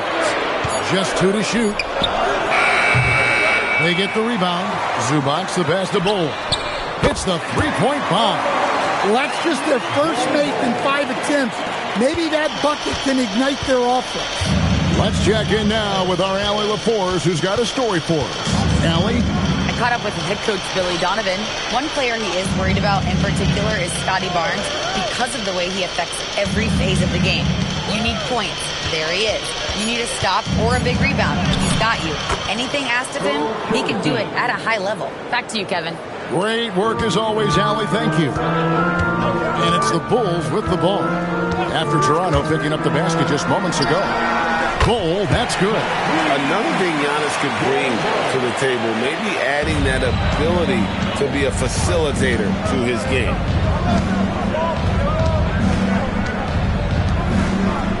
Pass to Curitan. Jones with the bounce pass.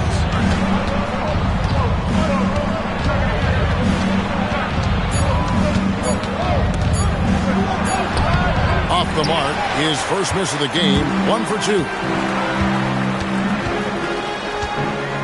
Here's Giannis. Still without a basket. Bull. And the dunk by Zubac. And, you know, it's one thing to get the offensive rebound, but then how about the loud bucket he's able to convert? He was in perfect position under the hoop, Greg. You're right. Once he gets his hands on the miss. Now here's Jones. Drills the three-pointer. 5 points in the game. And that's exactly what he's looking for, draining the triple. Bulls trail by 3. Horton Tucker, the pass to Bull.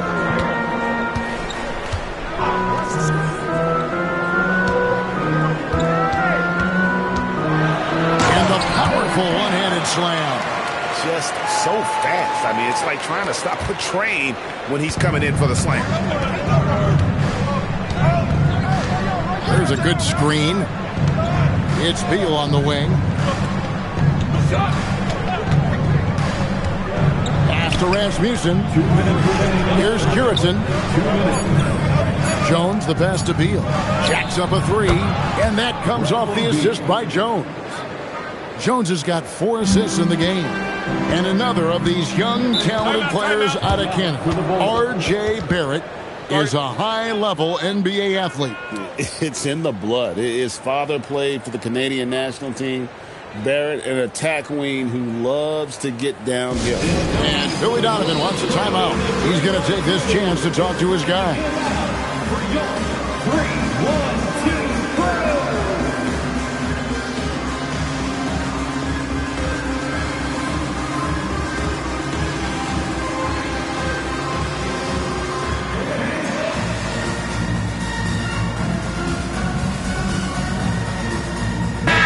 Checked in for Chicago.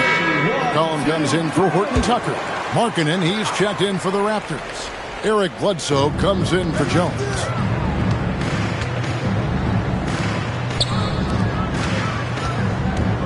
And Bryant kicks to McCollum. Puts it up. Cans the shot with nobody near him. There's 1:26 left here in the opening quarter. Beal against McCollum. Back to Beal. Lets it go from the wing, and the Raptors tack on 2 more. 1:05 left in the first quarter. Antetokounmpo looking it over. Beal against McCollum. And Giannis with the basket on the assist by McCollum. With his size and skill set, the potential is just through the roof for Giannis. Takes the 3, and the Raptors hit again from deep. Yeah, the D with very little pressure on their perimeter shooters. 3 of the last 5 baskets they've allowed have been from beyond. Now here's McCollum, and they wasted no time getting those 3 points back. McCollum's got 5. Matching baskets from the perimeter, an earmark of today's game. Yeah, sometimes you get in a shootout like this, but you just hope that you can get a stop first. Picked by Markkanen. It's hauled in by Giannis. Well, that wasn't a bad shot. Defense playing a little loose there. Sometimes it just doesn't go in. Here's McCollum. The shot goes down and it gets this game back to even. 7 points in the game. I'll tell you what, I'm not sure these guys can keep this up. Well, you expect there to be peaks and valleys, but you've got some excellent score. It's all tied in Chicago. After this break, we'll be back with the start of the second quarter on 2K Sports. And as we return, it's Noche Latina, celebrating the NBA's connection to the Latin American community. Looking at what we've seen from the Bulls, what do you guys think? Just cashing in on second chance opportunities. That's how they built this early lead. Yeah, you can bet their coach is encouraging them to keep up the extra effort. It's more than paying off. We've got Fred VanVleet. Jones is out there with Bryant. Then there's McCollum. And it's Scurry in at the 3 slot. That's the Bulls 5 as we get into the second quarter. That one goes. Count it. Leitner's got the game tied up here for the Raptors. And Chicago shooting is beautiful right now. 60% for the game. Pretty much everyone out there has been stroking it. McCollum, no good. Toronto's gone 3 of 4 from long range in the game. And Greg, the Bulls have said they're leaning towards building with depth, saying that star teams are more vulnerable to injuries. Well, they don't yet have a bona fide big-time star on this roster, so if you ask me, that might be a case of sour grapes. Pass to Ingram. It's deflected. Stolen by VanVleet. That falls. Nice feed that time from McCollum. VanVleet's got the lead up to 2 now for Chicago.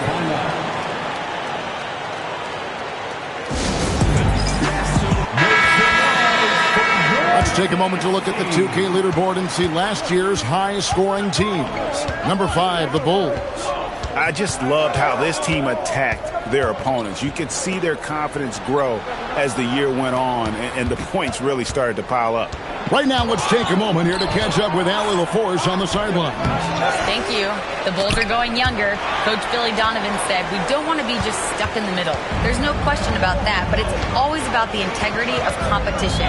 The building out part is identifying guys that are going to help us move forward. Kevin, back to you.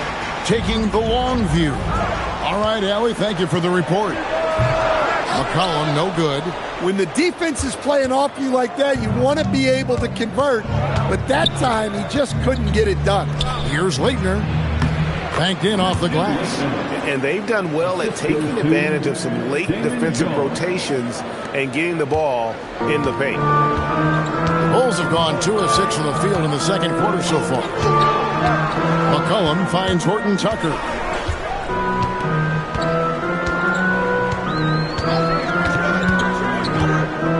Just 5 on the clock. Back to McCollum. Off the mark there with the 3-point shot. And for the Raptors, their shooting percentage, 59%. The offense is running smoothly. And that one's good, Leitner. And he has really come to life here after a slow start in that first quarter. And Billy Donovan wants a timeout. Coach is going to take a few minutes to regroup and go over the strategy. Fresh from a win against Portland. And it was one of those games where it was just hard to get anything going. And you could see frustration emerge. Well, it wasn't a pretty game as far as shooting goes, but ugly wins count just the same.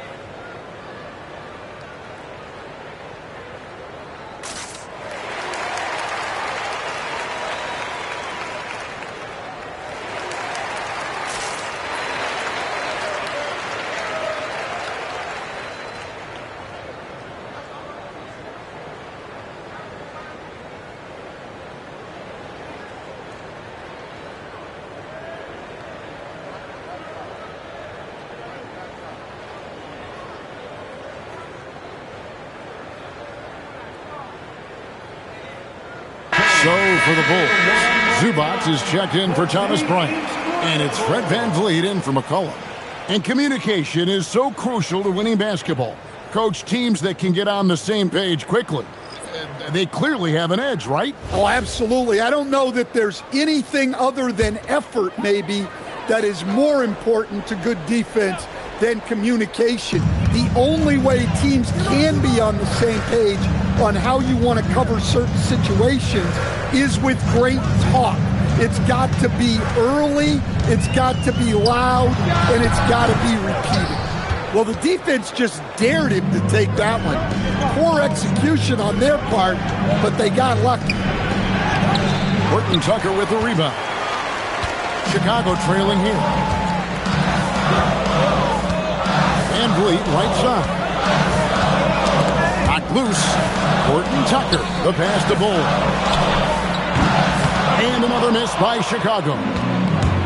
Toronto, they've gone 3 of 8 from the field since the beginning of the second quarter. No good off the front iron. And Chicago shooting well. They're at 45%. Horton Tucker, the pass to Van Vliet. Puts up a 3. That's his second shot and his second basket. He's 2 for 2. And that pick takes the D totally out of the equation. Yeah, you've got to lock and trail hard. You can't allow him a clean look from that. To the left side wing. The wing jumper off target. Chicago has gone 1 of 6 from three-point land in the second quarter. Less than 20%, but they've continued to let him fly. Bull, a screen on Jones. For 3, Van Vliet. Rebound by Bondexter. Toronto trailing. Right side, Jones. Pass to Rasmussen. 2 minutes remaining in the first half. Jones looking for an opening. To the inside. Pulls it up. Rasmussen, no good. I mean, come on. That's a shot you expect him to make. Bull lays it up and in off the pretty assist. Bull's got the lead up to 3 now for Chicago. Precise delivery on the pass. Led him perfect. Stan Patrick Williams has established himself as a 3-and-D player out in the wing. Well, look, Kevin, the one thing you know you're going to get out of Patrick Williams every night is a great effort at the defensive end of the floor, and that's a great starting point. So when you put him in a game, you know darn well he's going to help you defensively, not going to make many mistakes offensively, and then it just comes down to how well is he going to shoot the ball.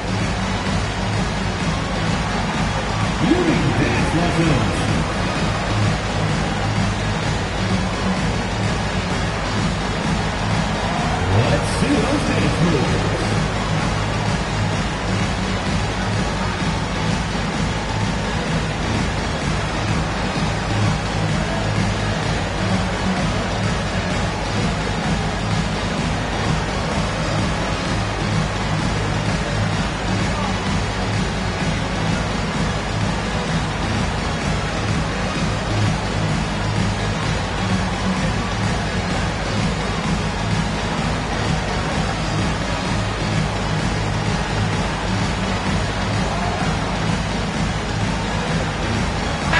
Kumbo's checked in for Fred Van Vliet. And the Raptors also making a change. Beal's checked in.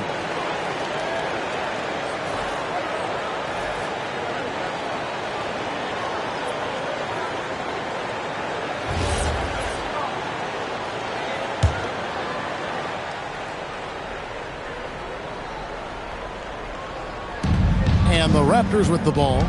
They trail by 3. Outside, Jones. It's good from long range. 11 points in the game. That's his 3rd triple of the night, forcing the defense to extend out. 1:14 left in the first half. Bull can't hit. He's cooled down a little bit after draining those 2 3-pointers in the first quarter. There's a screen. Shoots. Antetokounmpo grabs the miss.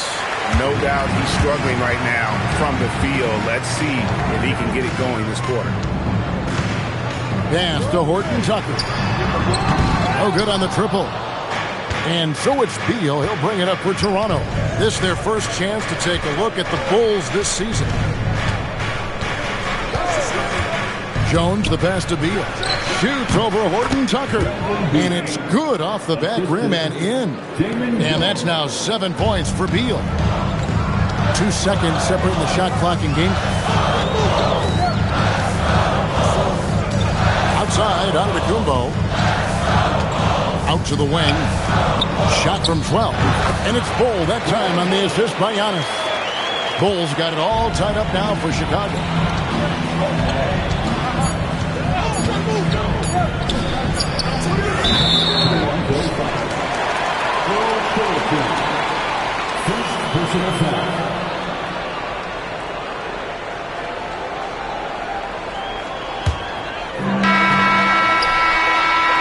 It's all tied in Chicago. We'll see you back here after the break for third quarter basketball. 30. Toronto, 30.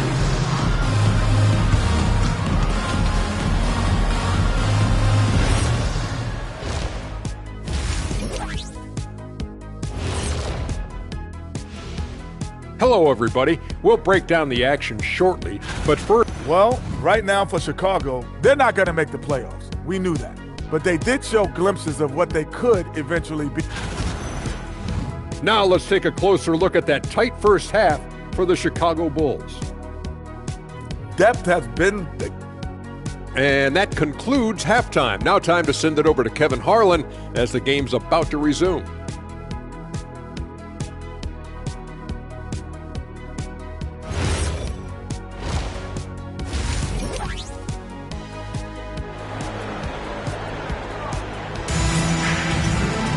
And as we get into this third quarter, as we've seen so far, neither team able to create much separation on the scoreboard yet.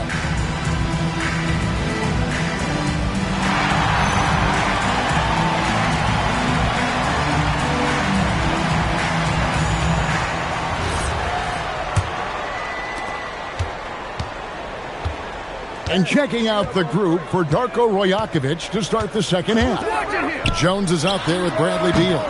And it's Curitin in at the 4 spot. Oh, nice read by Giannis. I tell you what, as he develops, I think you're going to see a bit more point forward in his future.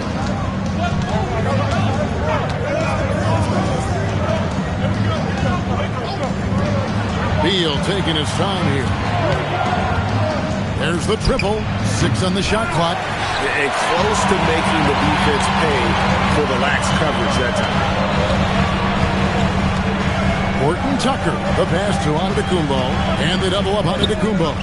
Zubac kicks to Bull. And some nice ball movement here by Chicago. Bull covering. Jones against Giannis. All alone. And he connects with the jumper. 13 points in the game. Yeah, he's in such a great rhythm right now. Makes sense to get him the ball any way you can. Yeah, when you have a guy playing like he has been recently, he's got to be the first option on every possession. And he converts the layup. And the Bulls lead by 2. They didn't have much of a problem getting the ball into the post that time. GA now in year 3 under Darko Rajakovic. The Raptors are staying the course. His contract runs through next season, and he's all in on developing these young players and getting the best out of them. The Bulls shooting at 50% in a decent group.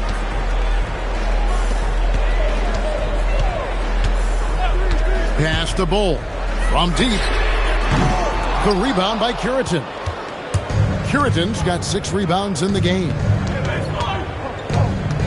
Here's the screen.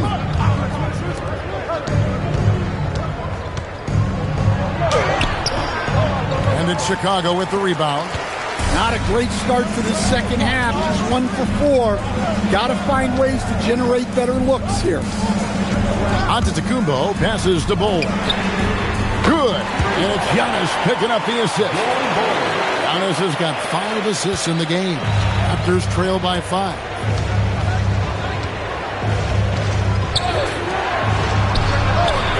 Tried to come right back with the 3 of his own, but it's no good. Giannis passes to Bull. And a miss there on the triple. Toronto's gone 0-2 from deep to start things here in the second half. Outside, Beal. 3-pointer. The shot misses. The Bulls leading by 5. Here's Here's Antetokounmpo, and Giannis throws it down. Off the bounce, Giannis gets to the basket in a hurry. What a find. And it's Jones with the ball for Toronto. And timeout called by Darko Rajakovic. Coach is going to talk some things over with the team. Might be seeing something to adjust. Bulls making a switch here. McCollum's checked in. Brandon Ingram, he's checked in for the Raptors. We've gone about 3.5 minutes into the third now. Outside, Jones. Pass to Rasmussen. Here's Curitan. Outside, Jones. Just 5 to shoot. Here's Beal. And the layup's good off the glass. Beal's got 9 points. And people thought Beal was just a shooter out of college, but he rounded out his game when he learned how to finish through contact. And a wide open look for McCollum. Off target with his 3. And when you can't get anything to fall, it definitely gets in your head. Yeah, they might want to draw something up here to get him something at the rim or get him to the free throw line. Sometimes that's all it takes to snap a cold streak. Here's Bull. And it's Rasmussen with the rebound. And stolen by Bull. And he could not get that one to go. A lot of contact, and he'll go to the line for 2. A chance to catch up on some numbers here. The scoring breakdown for the Bulls. Well, they've been absolutely on fire from deep. And until the defense offers more resistance, the coaches are going to keep encouraging them to let it fly. And you also have to applaud how they've attacked the interior in this game. A lot of points happening for them in the paint tonight.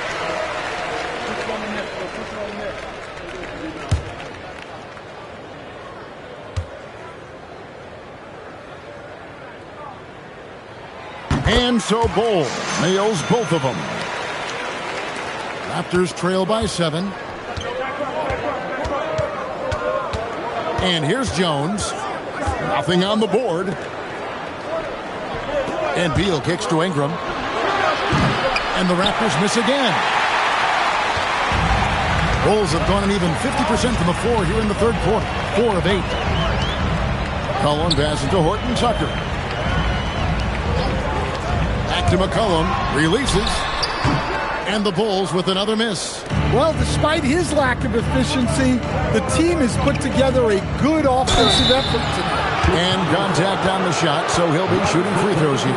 In his relatively young career, Scotty Barnes, GA, has played a number of positions. New guy you can plug in just about anywhere.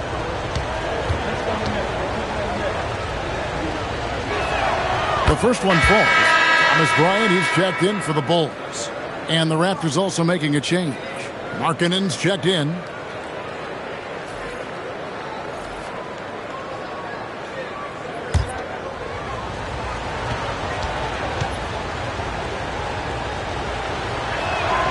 He hits both from the stripe. Well, you have to appreciate a big man who can step up to the line and knock it down with confidence. Giannis passes to Bryant. Shooting foul as the whistle blows. He'll shoot 2 free throws. It's on Lauri Markkanen. And you don't ever want to get into the habit of letting the offense get to the rim. Some changes for Chicago. Oberto comes in for Bull. And it's Fred VanVleet in for Talen Horton-Tucker.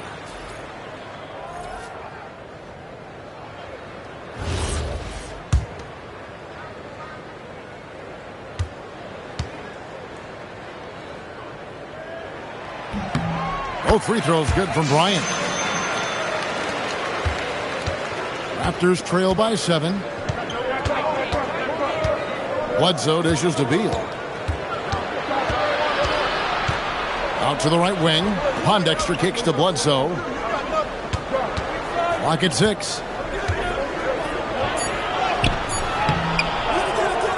C.J. McCollum with the rebound. Chicago leading by 7. 1:10 left in the third.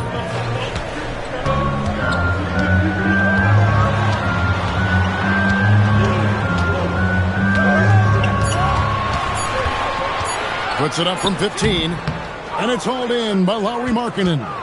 Well, when they're playing off you, you have to make them pay. And he couldn't.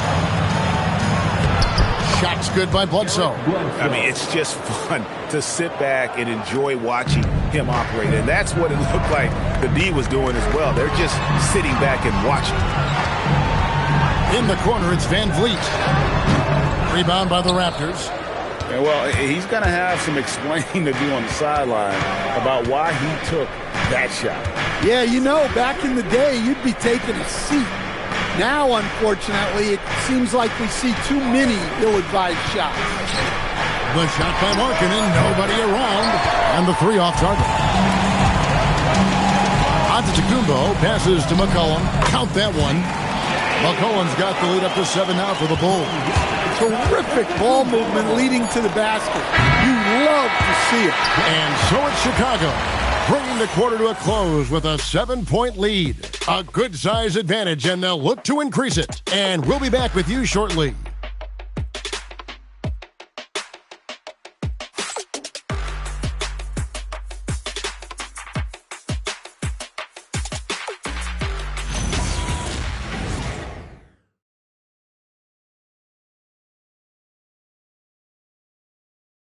And it's time now to bring you our State Farm assist of the game.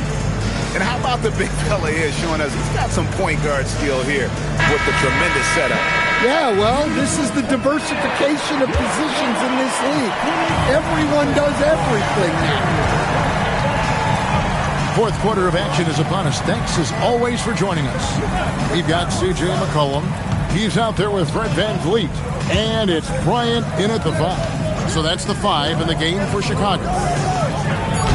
And he banks in the layup. And no matter what they've tried, the D just has not been able to deny them the ball inside.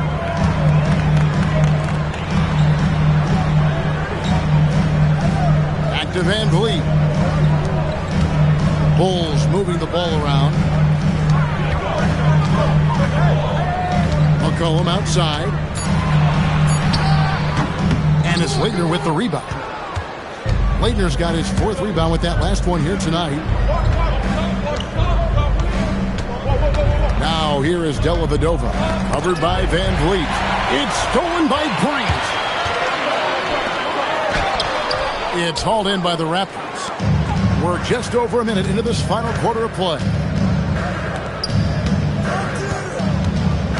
He's guarded by McCollum. Dellavedova shoots the 3. That one misses. And even without that 3-ball dropping for him, the defense should have done more on that last play. McCollum passes to Jskr. Now here's Van Vliet. Stolen by Markkanen.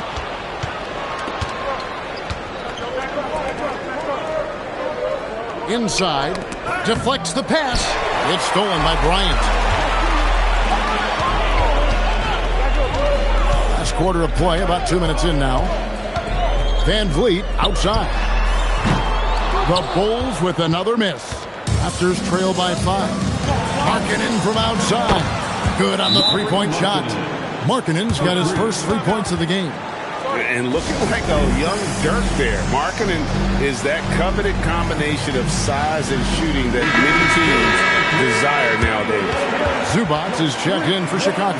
Muhammad comes in for Fred Van Vliet. And now let's swing it over to Allie LaForce on the sideline. Hey guys, Billy Donovan was just reviewing the plan with his team. Coach asked his team, can anyone knock down a 3? Reminding them 3-point shooting will open up the floor, make things easier in the half-court offense. Everyone loves making 3s. Missing? Not so much. Guys? All right, Allie, thank you. Bledsoe with the rebound. You know what? They're winning, though, despite the fact that he has just been really off. Muhammad covering to take the lead, and the Raptors hit again from deep. There is just no way to tell who is going to pull this one out. When you've had this many lead changes, you're looking to see which one of those plays is going to be a momentum swing. Back to McCollum. Over Bledsoe. McCollum, no good. And he rushed that one, no doubt about it. To be out of position, you can see the frustration on his face. The second overall pick in 2016. Ingram's a special talent at 6'8", he can do anything offensively. Foul on pass to Jskr. And that time, also a missed shot. That's a look you cannot pass up. It's also one you shouldn't miss. And foul on the shot. He'll shoot 2 at the free throw line. Yeah, the defender all over him. And look at how the offensive approach has been going here so far for Toronto. Well, their passing has been just exceptional, and it's opened up the floor for them on numerous occasions. And we're also seeing a lot from them at the arc in this one. Tonight, it's been all about that 3-ball for these guys.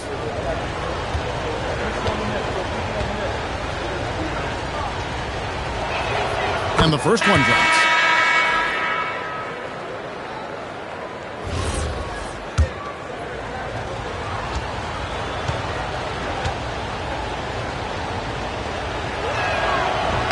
And that one goes in. 2 from the line that time. And a little over 3.5 minutes in the books so far here in the fourth. They've been struggling here on offense. Yeah, a bit of a dry spell for sure. Snatched away. Down low. And that one is hammered home. And don't look now, but they're starting to extend this lead. Well, look, we've seen that no lead is safe these days. You got to keep scoring and extending that margin. Missed on the 3.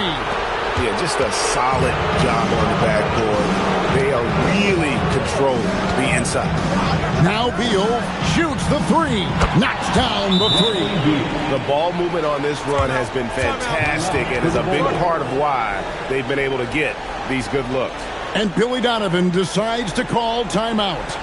He's not taking any chances and wants to huddle them up right away.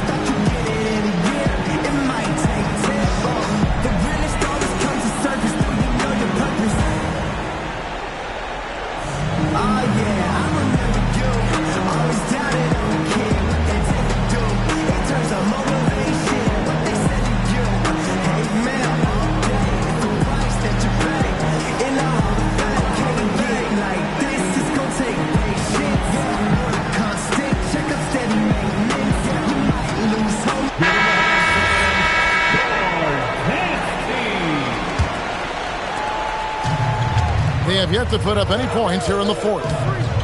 Here's Bull. He'll put it up there. They can't stop the run with that one. Well, he hasn't made a shot, and his team is losing. Time to find another solution. Let's lose a 3. The 3 goes down. And you can tell he's looking for his shot. He just believes in it. Well, yeah, and the defense is going to have to respond to that and chase him off the arc. Onto Kumbo outside. 2 minutes remaining in the game. 2 minutes. Shot clock at 5. Now Bull takes the 3, and down goes the 3. And in nailing the 3 there, he puts a lid on what's been a huge run by Toronto. They can take their time on this possession. It wouldn't be a bad idea. Just give themselves a little bit of a break. 1:37 left here in the fourth quarter. Here's Jones.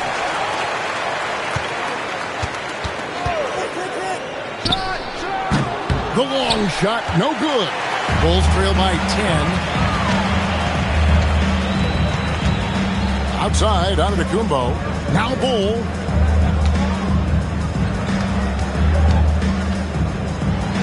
It's blocked, and they recover it. And he does not hit. And here's Toronto. They're on a 20-3 run right now.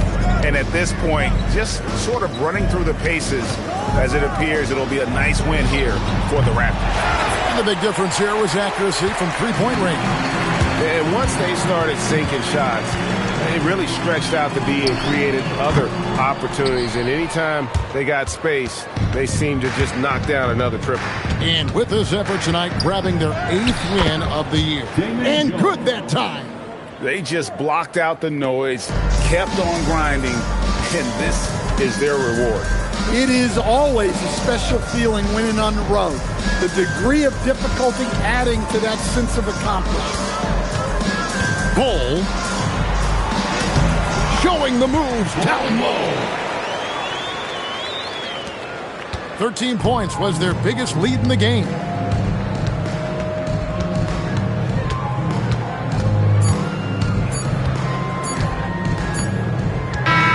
And so Toronto takes this one, but by a big margin. A solid win on the road for them. This building was dead silent by the time GA this one wound down. And that's what you want to do. Take the crowd out of it by crunch time. Don't give them any chance to lift their team up at the finish. And that'll wrap it up, folks. Here with Stan Van Gundy, Greg Anthony, and Allie LaForce, I'm Kevin Harlan, signing off.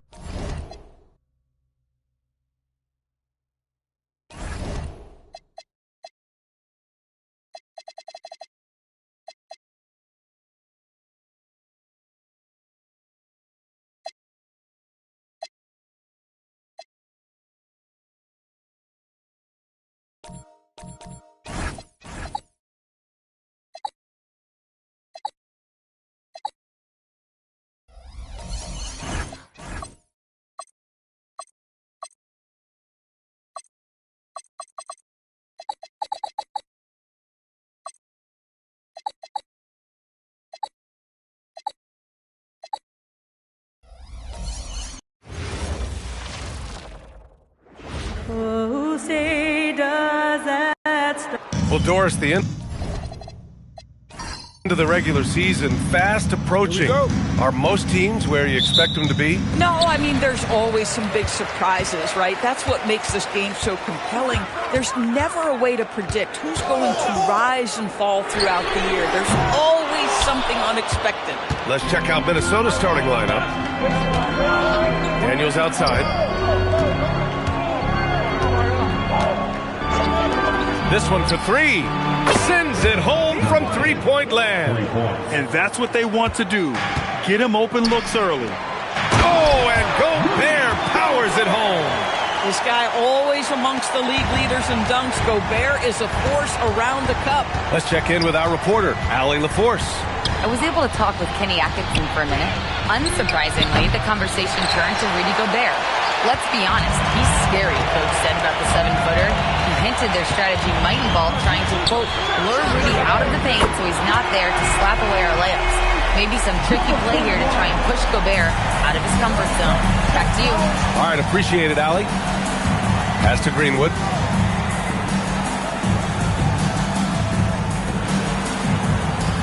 Inside. And it's Gobert with a rebound. Boy, that is tough defense. Exactly how you want to play him. Launches a three. That one doesn't drop. The Timberwolves have gone 1 for 3 so far. And after some uncertainty, the Timberwolves moving forward under new governorship, Doris. Boy, B.A., that sale process was long and obviously at times quite contentious. I believe the organization has to be thrilled that that is finally in the past, because what you want to do is focus on trying to continue the Wolves' recent run of success. There's a lot to be excited about with this young group. And Reddish gets it to go. I just love the ball movement. And Minnesota with possession here, trailing by 5. Shot to stop the run. Daniels misses. Given his range, you'd expect him to capitalize on that opening. Outside Brogdon. The three ball. And the Cavaliers, another three. When you let a team knock down that many threes, you know you're likely to be on the wrong side of a run. And Chris Finch wants a timeout. He'll take the opportunity to regroup. Doris, if you want the definition of a solid NBA player, Max Strus fits the bill. Absolutely, B.A., and there's a couple reasons for that. First and foremost, his competitive toughness is on display nightly. The guy never gives up on a play. You can ask him to guard up a position because he's got physical strength. He's a fearless knockdown shooter, and if you give him any space from three, he's going to catch his rhythm and have a big night. And since returning from the All-Star break, here are the shooting guards who have been scorching the nets the most from deep. And here's Daniels. No good on the triple. Boy, that's brutal. 1 for 5 to start. You have got to find your footing offensively.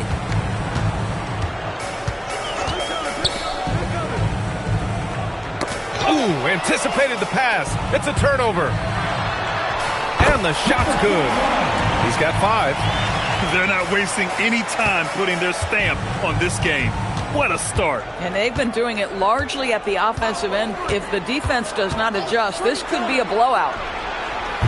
And the three-pointer goes. Boy, you give this guy a half-decent look from distance, and he's going to make you pay. Outside Brogdon. Pass to Shrimp. Here's the three. And good. Coming on the assist by Brogdon. Brogdon's got 4 assists now tonight. They're getting torched on the perimeter. 4 of the last 5 buckets have been threes. Now here's Daniels. No points so far.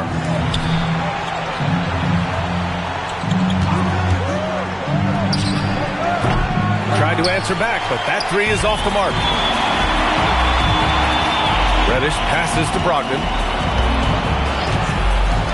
From deep. Gets rebounded by Minnesota. This, their first chance to take a look at Cleveland this season. There's the three. Gets the 3-ball to go. Boy, what a quarter he's had. Go ahead, young sir. Keep the pressure on.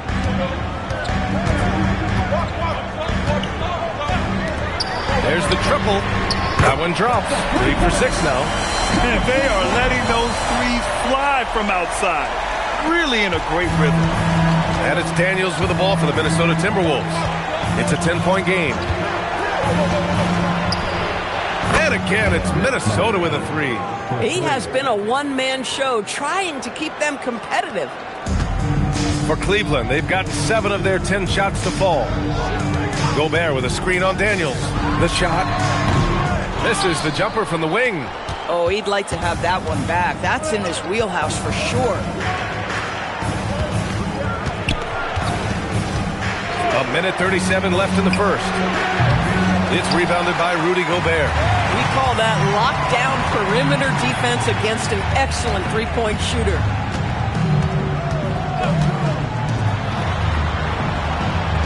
Pass to Reddish. And they call an illegal screen here. One of the trickier plays to judge, but it would be hard to argue against the call. It is really difficult to get your feet completely set, to stay completely still. It's almost surprising to me that it isn't called more often. And Chris Finch wants a timeout. Coach taking this moment to speak to his guys, maybe alter some of the game plan.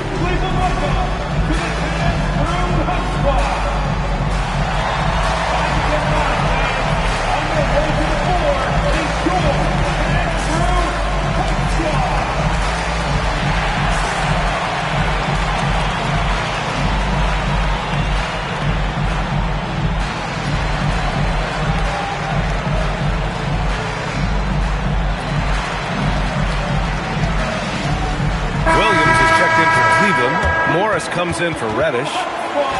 All right, a chance to check out stats for him.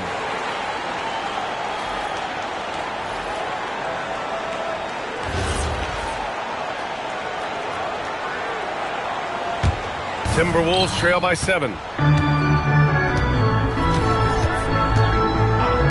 1:10 left in the first quarter here. Pass to Greenwood.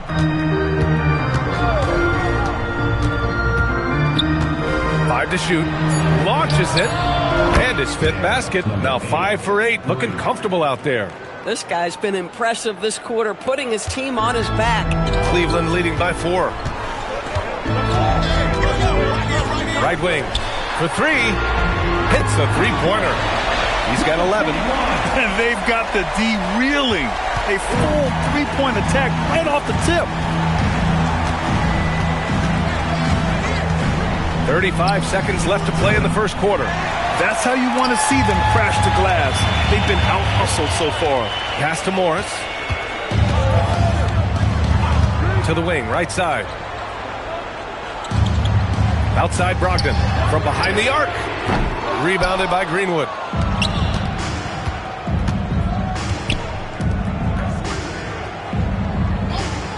Here's Billups.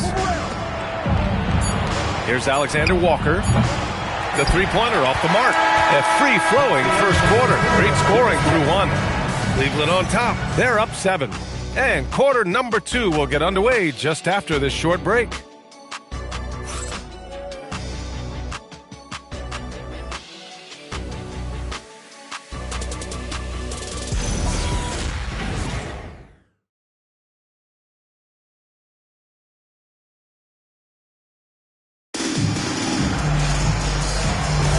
Hope you've enjoyed the broadcast so far. Halfway through the first half in this one. And a moment to look at the scoring approach in terms of where the points are coming from for Cleveland. Yeah, their early focus on outside scoring has paid off. They're finding plenty of points from three-point land. Another big component of their early game tonight has been points off turnovers. Great job converting on those chances. On the court for the Timberwolves, second quarter underway. We've got Nickeil Alexander-Walker, and it's Isaac in at small forward. And you look at Colin Sexton, puts points on the board, Graham, and does it efficiently. Well, B.A., unfortunately, he gives some of that back on the other end of the floor. But there's always a place in this league for guys who can fill it up. And despite the size mismatch, getting a little aggressive down there in the paint. Some guys just relish the challenge. Find a way, and he does. Timberwolves trail by 5. Outside, Alexander Walker fires the 3. Williams grabs the board. And so it's Williams with it. He brings it up for the Cleveland Cavaliers. They put up a nice win against Sacramento last time out. And the main takeaway was their accuracy from beyond the arc. An impressive performance indeed. And that explains their three-point percentage. They had more than a few players giving the defense absolute fits from range. All right, let's get a report from Allie. Hey, the Timberwolves coach, Chris Finch, said, we're a team based on movement, cutting, and fluidity. That burden also falls on Anthony Edwards to move and accommodate his teammates. For his part, Ant said his focus is being what the team needs me to be, a leader by example, and showing them that I'm coachable. Guys, back to you. Okay, Allie, thanks a lot. And so now a timeout called by Kenny Atkinson. A moment to rest and confer on the game plan.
leaderboard to see who has been racking up the most steals in the second half of the season.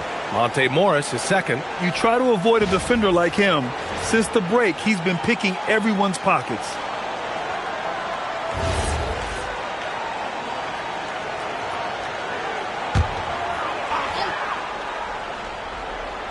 Here's Shrimp. And here in the second, 2 minutes gone by.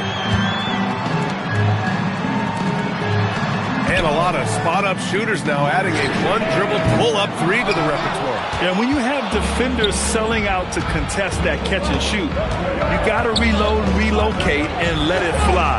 It's a valuable counter for those long-distance specialists. He drops it from range. Yeah, he's in his bag from beyond the arc right now. You see his confidence. And I think the defender knows once he gets cooking, look out. The bucket looks awfully big to him right now. Knocks down the triple. 14 points for him. That's how you up the ante. Come right back at him. And you would expect nothing less from these two, taking pride and making plays. Now here's Daniels. Still no points. The three from Washington. And again, it's Minnesota with a three. You can see that PJ wanted to answer that three with one of his own, and he does just that.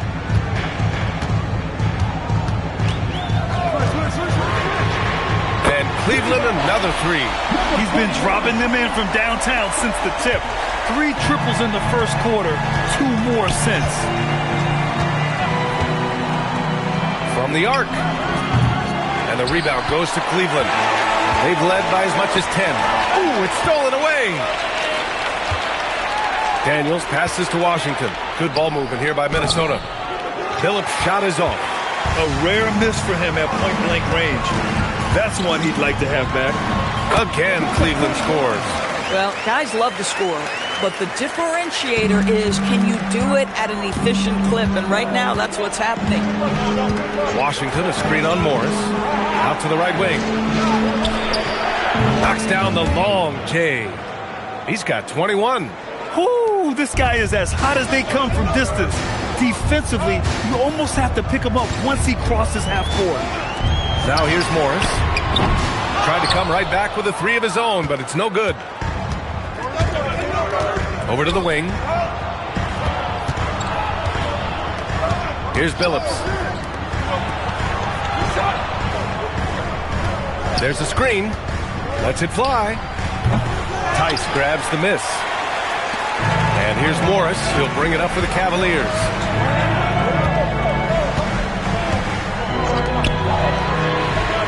Sinks it from distance. And the Cavaliers lead by 5. He's got a solid rhythm going from the perimeter. 3 triples in the first quarter, and now 3 more since. 2 minutes remaining. 2 minutes. 4-3. And another three from Minnesota. His production from range has been nothing short of astounding. And one of the standout skills for Colin Sexton, that little floater in the lane. The floater is an invaluable tool for virtually every guard in the league because when you touch the paint, generally speaking, you have bigs rotating to you. But there are a lot of things to love about Colin Sexton. This guy is so intense defensively, a tremendous competitor, and he's really trying to grow that jump shooting aspect, which will be critical.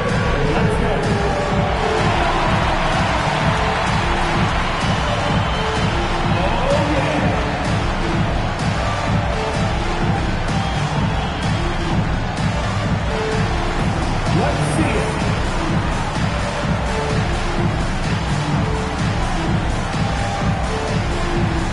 You must have got your dancing shoes at home.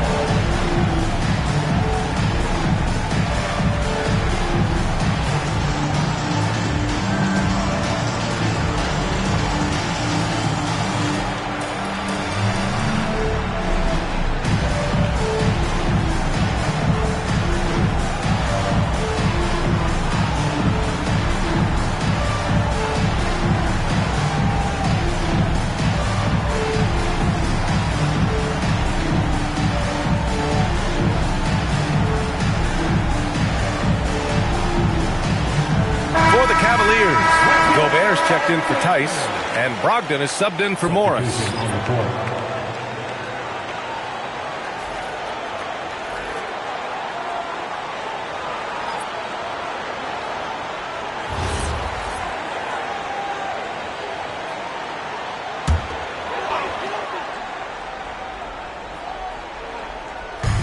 And there's 1:45 left to play in the second quarter. To the left side wing. Unloads. The rebound by the Timberwolves. Pass to Daniels.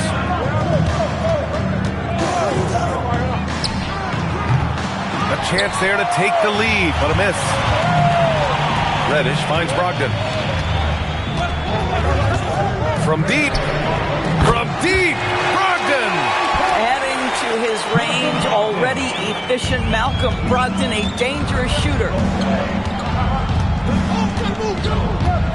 Daniels with it, yet to see a basket.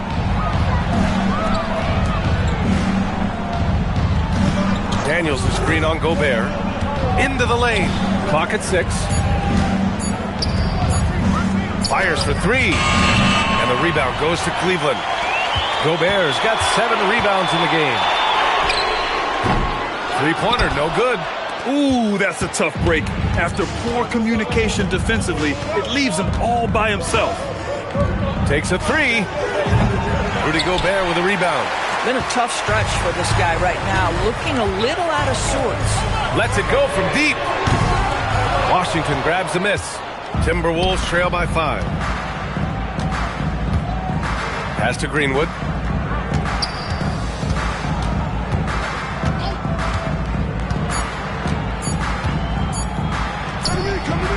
No good on the buzzer beater. And so a close game as we wrap up the first half of play. Cleveland on top, up by 5. Well, now a minute to check in with Allie LaForce. She's courtside. Hey, Allie. I have Kenny Atkinson alongside. Coach, I hear you tell the team, limit their easy baskets. How do you create some easy ones in your own right? Well, first, let's get out and transition ourselves. I think we're walking the ball up, and I think their defense is set. We can't create anything when their defense is set.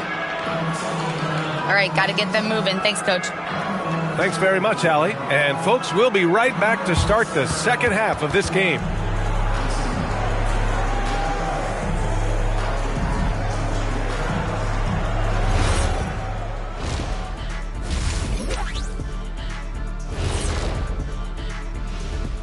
Ernie Johnson here with Kenny the Jet and the Big Diesel, Shaquille O'Neal.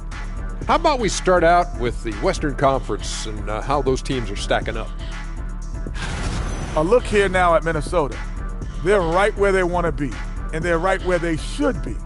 Now it's a matter of getting everything in place for the title run. These guys will be tough to beat in a 7-game series. And returning our attention to this game, an impressive first half for the Cavaliers. Well, they've been the more measured team, passing up good shots for great ones. Yeah, they've been aggressive, but also disciplined. That's a sign of good coaching.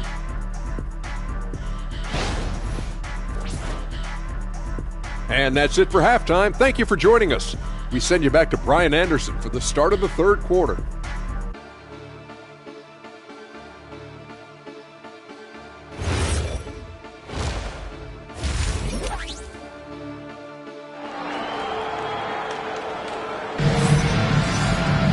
And we're halfway through this one. Plenty of basketball left in a game that's been a fairly even one.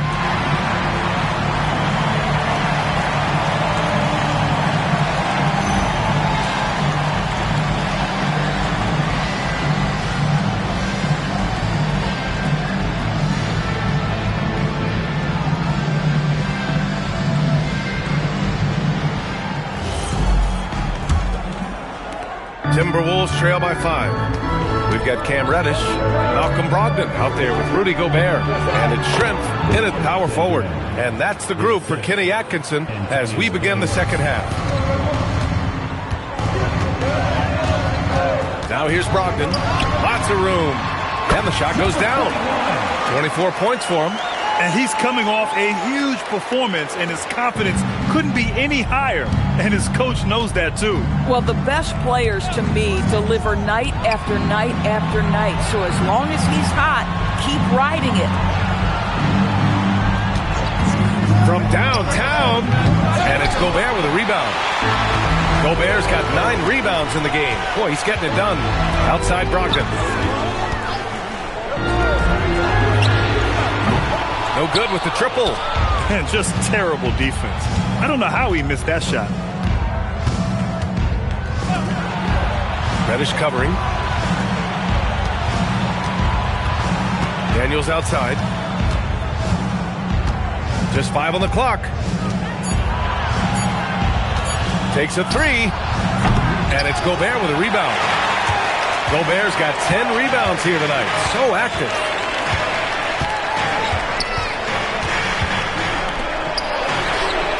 Gets the three to fall. And it's an 8-point Cavalier lead. This defense just can't stay connected to shooters. And Chris Finch wants a timeout. He's going to take a minute to regroup with his players.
Let's take a minute to see the top free throw shooters in the rookie class.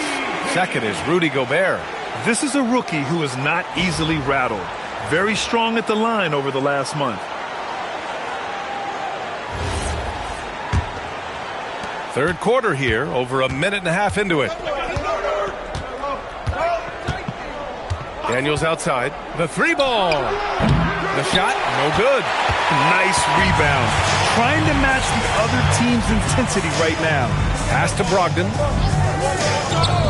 There's the triple. And there's the foul. It's on Rudy Gobert. That's foul number 2 for him.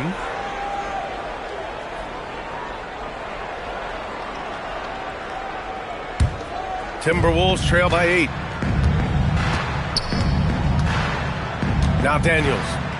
No points yet. Nails it from beyond the arc. That right there, that's the kind of look this system is designed to create. And so now a timeout called by Kenny Atkinson. We might see him looking to make some tweaks to the strategy. Okay, everyone. Look who's running onto the court. Your powerhouse dance team.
Cleveland leading by 5. From behind the arc. Drops in the 3. 30 points in the game. Even though they have the lead, this guy keeping his foot on the gas pedal, I love it. And it's Daniels with the ball for the Minnesota Timberwolves. A touch over 2.5 minutes of basketball played here in the third quarter. Washington outside. Pass to Greenwood. Out to the right wing.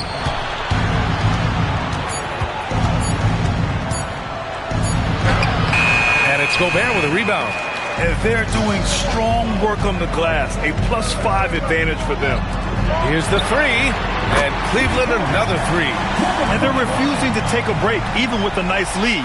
They just continue to attack. You have to love it. And that, to me, is a sign of excellent coaching. There's an attention to detail. There is valuing of every possession. Now here's Daniels. Still without a bucket. And again for three. Buries his 10th triple of the game. Unbelievable, B.A. Unbelievable. Outside Brogdon. It's another three for Cleveland. A dozen consecutive points off of threes. This defense looks rattled. Daniels outside. They set the pick to the right side. Releases. And the rebound goes to the Cavaliers. Gobert's got rebound number 12 now. Tenacity on the glass. Now here's Brogdon. They lead by 11. Largest margin of the game. Pass to Daniels. Out to the right wing.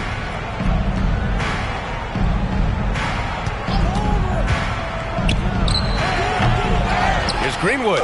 And that one's good with extra effort on the glass. Greenwood's got his first 2 points of the night. This is how you make an impact on the offensive glass. Bring that intensity. Beyond the arc. Good! Another from three. He's been on the money from deep. Definitely. Looking to shoot as much as possible. Let's go now to the sideline and catch up with Allie LaForce. Hey, Brian. Donovan Mitchell can put up points, but he's sacrificing some of that to get his teammates going. He said, quote, "For me, it's about balancing, picking my spots, picking my games, empowering everybody. But sometimes I've got to go do what I'm paid to do." Back to you, BA. He can heat up in a hurry. Thank you very much for the report, Allie.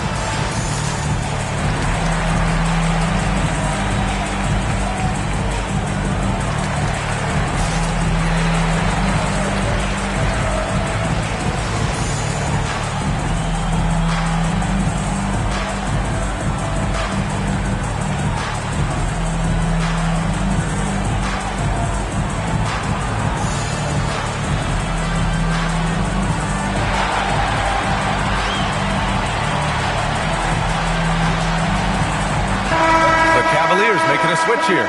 Fernando's checked in. Over the last month, these are the highest scoring teams in the NBA. Fifth, Cleveland. This team has really found a great offensive rhythm lately.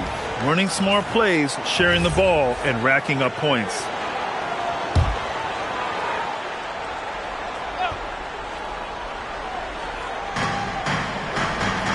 Daniels outside. Pass to Phillips. Let's go with a three.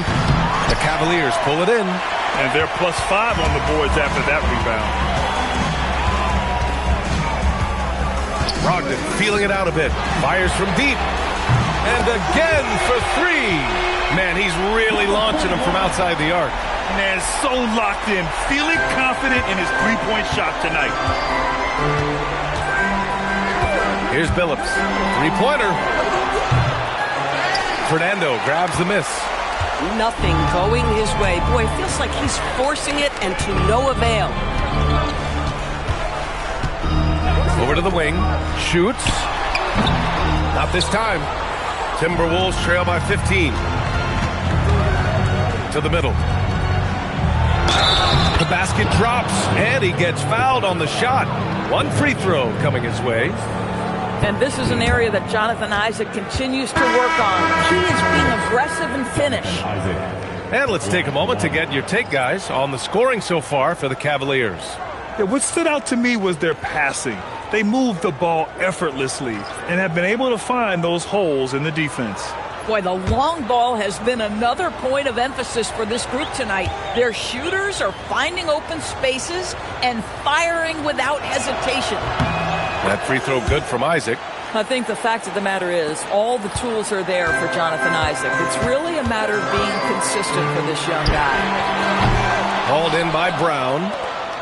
Timberwolves trail by 12. Here's Billups. Brown, a screen on Brogdon. Billups. Minnesota again missing. Oh, man, he can't get anything to fall. You can feel his frustration. He is trying to shoot his way out of it, and it might be better for him to pass the basketball at this point. Here's Billups after Cleveland's three-pointer on the other end. And play stops. A whistle there on what looks like an illegal screen. The screener was leaning a bit right there. His feet may not have been planted. Pretty obvious call by the officials. You know, he's just leaning a little bit. You try to get away with it, but boy, the official all over it. And the Cavaliers making a change here. Tice is checked in. And the Timberwolves also making a change. Alexander Walker's checked in. 3 seconds separating the shot and game clocks. Here's Crawford. Hauled in by Brown. A wasted trip down the floor. That's not a good shot at all. Well, missed opportunities, and they can certainly add up. You cannot afford to take that kind of shot. And here at the end of the third, it's a double-digit ball game. Cleveland on top, up by 15. And we're just moments away from the start of quarter number 4. Stay with us.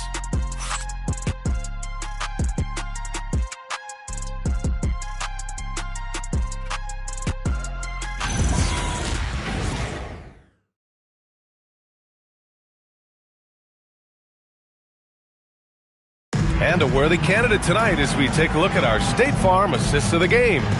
You know, I'm kind of stoked this was a choice because I love this pass. A remarkable find. He put his court vision on full display. Well, making the game easy for your teammates. All about putting them in a position to score. That's pretty. And with the fourth quarter upon us, time is running out for this game to become competitive. So for Minnesota right now, Jonathan Isaac is out there with Nickeil Alexander-Walker. And it's Brown in at the 5, roaming the paint. Morris for 3. Pure from three-point range. And the Cavaliers lead by 18. Wow, 5 consecutive threes. This defense looking very frustrated right now. Here's Billups. Outside, Alexander Walker. 4 on the clock. Isaac for 3. It's rebounded by Cleveland. You have to credit their effort. I mean, they've done an amazing job on the glass. And Tice with the bucket. The assist from Morris. Morris has got 5 assists in the game. Timberwolves trail by 20. Offensively, it's been a struggle for them. Yeah, they need to string together some shots to have any kind of chance. Kicks it out to Isaac. The 3 is up. Tice grabs the miss. They've done a great job of moving the ball tonight. Yeah, B.A. Keeping everybody involved keeps everyone engaged. Tice sets a screen. And a miss there on the triple. Minnesota's gone 0 for 2 from outside here in the fourth quarter. Here's Alexander Walker. And the three-pointer goes. Alexander Walker's got his first 3 points of the game. He took what the defense was giving him that time. There was nobody on him on the three-point shot. Boy, don't give him the lights out. Pass to Crawford. Covered by Alexander Walker. Fires the 3. Hauled in by Brown. Brown's got 5 rebounds tonight. To the paint. Here's Isaac. And he floats it in for the easy 2. Credit the sweet setup on that one. High percentage look. You can't ask for much more than that. And Kenny Atkinson has called a timeout. He wants to make sure everyone is aligned, given the situation right now.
going to switch here. A chance here to catch up with Allie from the sideline.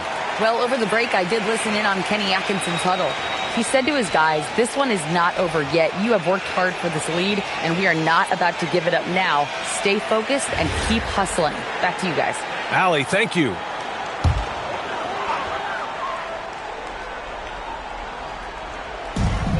Just under 2.5 minutes gone by now in the final quarter.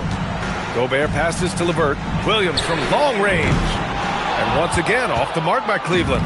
Timberwolves trail by 15.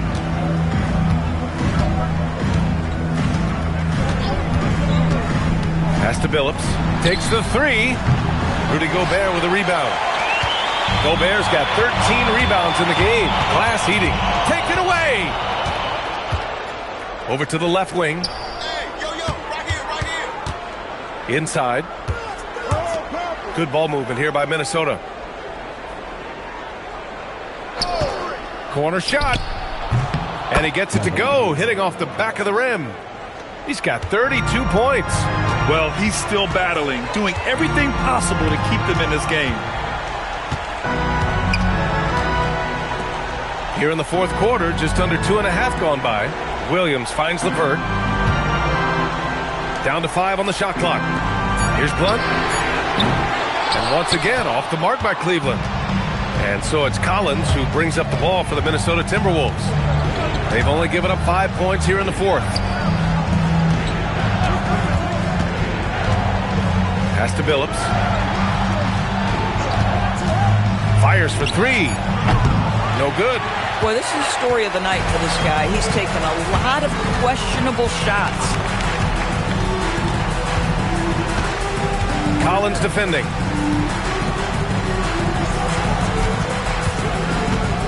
Here's Gobert.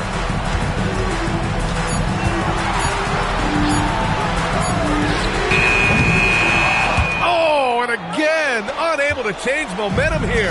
Timberwolves trail by 13. Boy, they need something to go to regain some confidence. No question. Way too many empty possessions for them.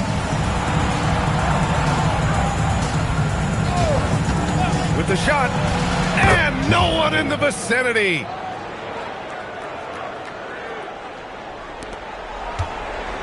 The Cavaliers lead by 11. Intercepted. It's a 3-on-3 fast break. Yes, sir. Bank it in the layup. Terrific energy at both ends to sustain this run. They found their composure on both ends of the floor, and that is what triggered this run. And Kenny Atkinson has called a timeout. He is not messing around, calling them into the huddle.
Teams making substitutions here. Substitution on the court.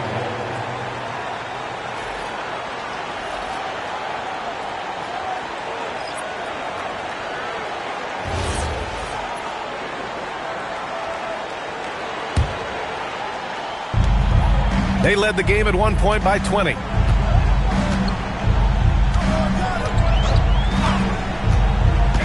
Here's Gobert. Deflects the pass. 1:44 left in the game. On the take. Gobert pulls it down. They can take their time if they want. Yes, you have to regroup, make sure you get a good shot.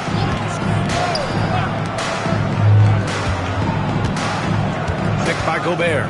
Takes a three. Oh, the shot is off. He didn't make them pay for that weak defense, but they just can't rely on him to miss those kind of shots.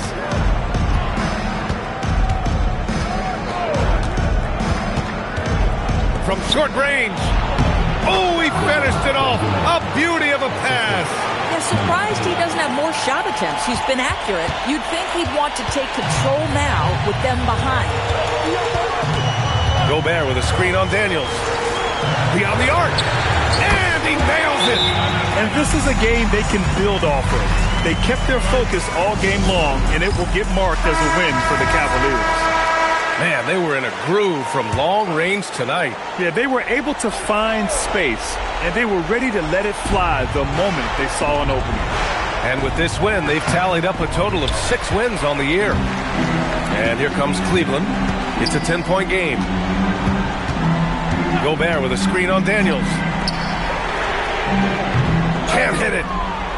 I hate to say it, but I'm pretty sure we can close the book on this one. Well, it's been a hard-fought battle through much of the night. They just missed out on a couple of opportunities they'd love to do over. Oh, he cannot hit. Just let the clock run out. Hey, it's time to celebrate.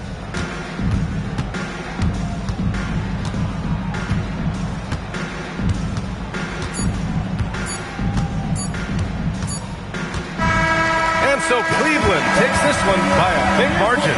This one was a fun one to watch. They were clearly in the driver's seat down the stretch. They really were, B.A. They played with great intensity on both ends of the floor, and they didn't allow their mistakes to get the better of them. And that'll do it, folks. For Grant Hill, Allie LaForce, and Doris Burke, and the rest of our 2K team, this is Brian Anderson signing off. And time now to present our player of the game.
as we enter tonight's game, there is a clear favorite, RJ, in this one.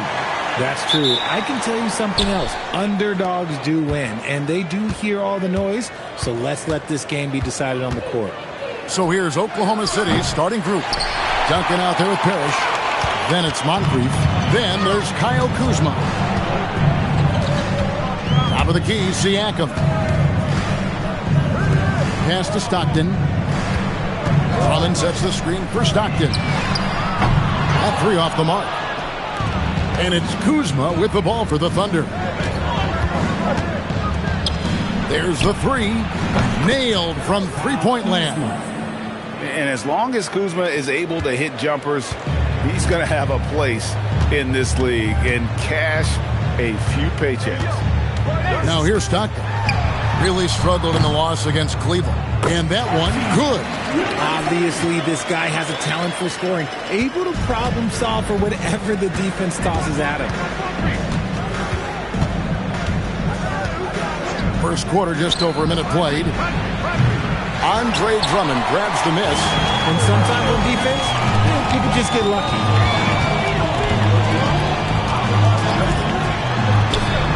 Drills it from outside.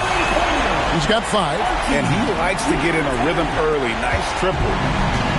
For Oklahoma City, they've gone 1 of 3 from the field to start this one so far.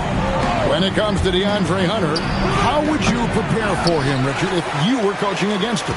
Well, Hunter's wingspan will really wake you up on defense, but it's his catch-and-shoot game that everyone needs to watch. If you leave a gap, he'll make it pay. Now, here's Aminu. Fires the 3, and he's good on the 3 ball. Oh, great ball movement there. Oklahoma City's gone 1 of 3 from beyond the arc so far in the game. And they come right back with their own 3-pointer. The real. Come at us, and we're coming right back at you. Yeah, I love the competitive fire right there. You drain a triple on us, and I'm coming for my revenge. Drummond with a screen on Moncrief. And he can't answer back. The 3-pointer offline. Oklahoma City's gone 2 of 4 from beyond the arc to start the game.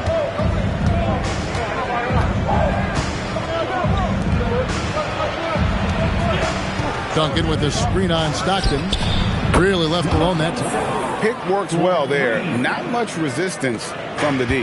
Yeah, that just comes down to a lack of effort. The defender has to do a better job fighting through the screen. Now, here's Aminu. Pass to Siakam. Kings moving the ball around. Down to 5 on the shot clock. 3-pointer, Stockton. Tim Duncan grabs the miss.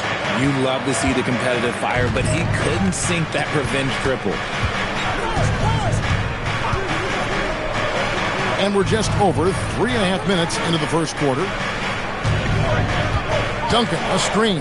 3-pointer. Sacramento grabs the miss. He just looks off this quarter. Looks like he's forcing it a bit right now. A little bit in his head.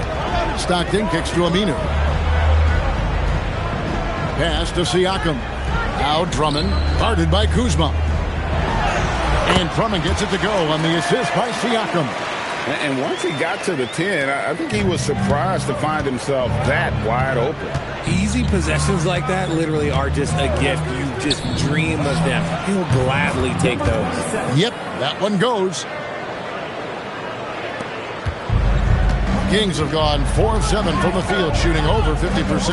Let's go to the sideline and see what Allie LaForce has dug up for us. Allie, take it away. Hey, Kevin. Coach Mark Dagnall talked about the Thunder's system of player development, and he said, we try to do things that serve both the team and the individual, and then it's easier for guys to commit to it, and if that happens, then you have an environment that can be pretty powerful. Back to you. Turning potential into production. Thanks a lot, Allie. Guys, no one team gained control early on. Yeah, and you look at the lead changes, 6 already. And Greg, the Thunder, NBA champions last, and still incredibly young. And this is no fluke. They defended, they shared it, trusted in the system and one another. The league's been put on notice. This team is just getting started. And so Mark Dagnall calls a timeout. He made the decision to huddle up with his guys and talk about strategy.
Only 3 games until the start of the playoffs. Let's see how the West will be won.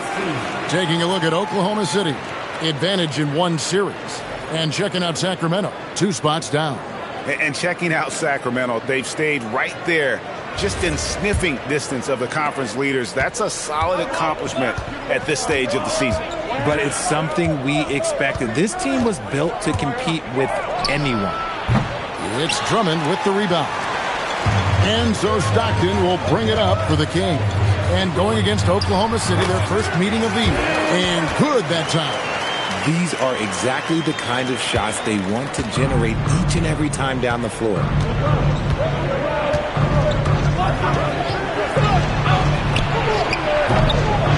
Trains it from beyond the arc. He's got 14. Coming off a big game, his confidence couldn't be higher, and Coach knows it. When it ain't broke, leave it alone. Until someone stops him, just let him roll. Gets the 3-pointer to fall. Somebody came to play tonight. 6 out of his first 7. Now here's more. Plenty of space. Again, the Thunder score. Great quarter for him at the offensive end, trying to will his team back in the game. Stockton with it. Still yet to score. Yep, that one goes in there. And his ability to efficiently score, that's really helped him out in this one, putting them ahead on the scoreboard. Thunder trailing by 4. There's 37 seconds left here in the first quarter.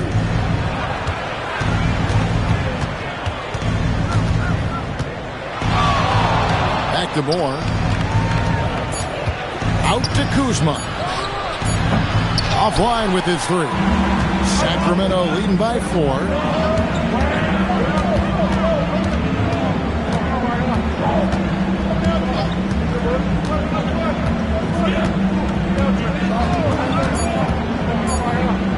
Here's Perkins. And he was able to put it up in time, but doesn't fall. Oh, we've seen some great shots in the first quarter. No shortage of offense. Kings lead by 4. We'll get right back to the action when we return.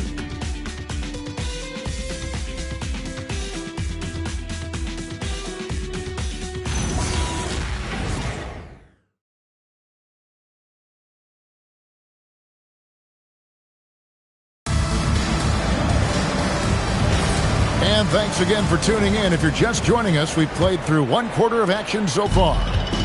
And a closer look here at the scoring breakdown for the Kings. So far, they haven't had to force anything. They're swinging the ball around and turning good passing into points. And they've also been effective from beyond the arc tonight. And if that continues, guys, it can really open up the rest of their offense. Taking a look at the Thunder. Both Jalen and Jalen Williams are out there. One at the 3, the other at the 5. Then it's John Henson. Then there's Christie. And it's Moore in at the point. Kings leading now by 6. It's Matthews on the wing, defended by Christie. Perkins with the screen for Hill. Over to the left wing. Pass to Vandeweghe. And here's Matthews, the 3. It's rebounded by Drobniak. Here's Christie. Rebound by the Kings. And guys, not sure where his head was on that shot. Not what this offense was designed to create. And you couldn't get a better shot off? Like, come on, you got to make the extra pass. Like, being a teammate will go so far in this league. Now here's Perkins. And Henson sends it back. They recover it. And there's the shot clock violation. Couldn't get the shot off in time. Jerome Kersey's checked in for the Kings. And Oklahoma City also making a switch. Johnson, he's checked in for Christie. And so Mark Daigneault calls a timeout. Looking for a breather and maybe adjusting a thing or two.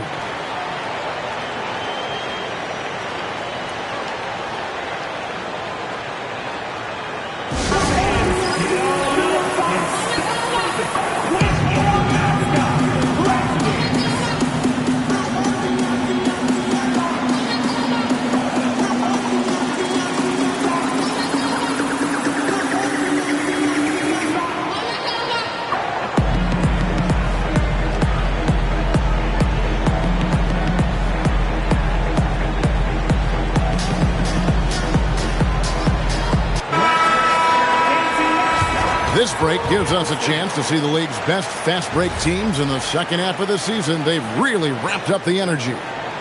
In third, the Thunder. You know, as the season wears on, the team that can stay fresh can take advantage. They continue to get out and run, and teams are struggling to keep up. Fires the three. Number 12 goes in. He's made 7 of 12 now. Greg, you think about the value of those sage veterans on a team, guys that have been around the block, played a lot of years. Why are they so important? Well, a lot of times they'll echo the message of the head coach. And I tell you what, it's also, as a coach, you love having those veteran players because you can trust what they're going to do on the floor. That consistency is really important, not just for the coaches, but the teammates. Now here is Moncrief. No scoring in this one. Aminu grabs the miss. The game has been very close in a lot of areas, but rebounding has been the one differentiator thus far. It's back to Hill. Sacramento moving it around. 5 on the clock. For the three. Again, the miss by the Kings. Under trailing by 3. Pass to Ensign.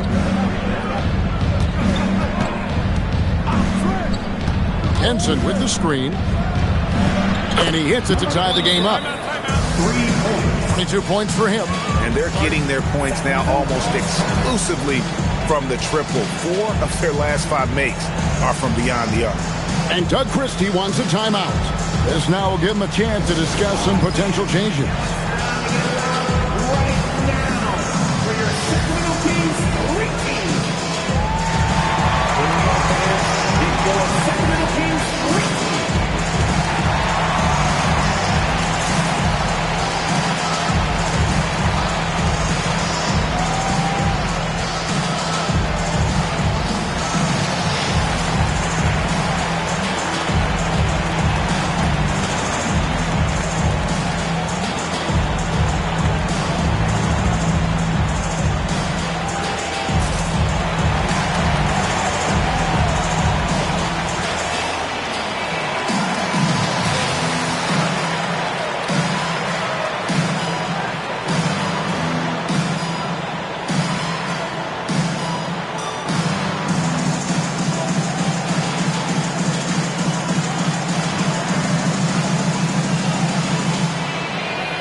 And the Kings making a change here. Drummond's checked in. And the Thunder making a switch here.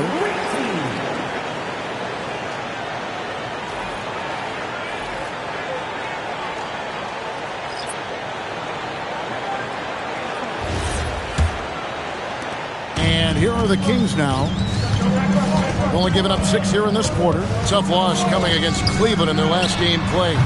Yeah, tough game on the road. The guys you're defending, obviously comfortable shooting in their own building. You've got to find a way to break their rhythm. Well, they weren't fighting through screens. Their closeouts and rotations were late. You name it, and let's just say they didn't do it on defense. And it's Parrish missing. And you don't see that every day. Usually he'll convert when he gets that close to the rim. And Greg, on a team as stacked as OKC, you can almost forget about Chet Holmgren, who is the number 2 overall pick back in 2022. And let's give him his flowers, right? The portrait of a modern big man. Shot blocking, shooting range, and plays with an edge. Well, Thunder have gone only 2 of 7 from the field since the second quarter got underway. Back to Moncrief.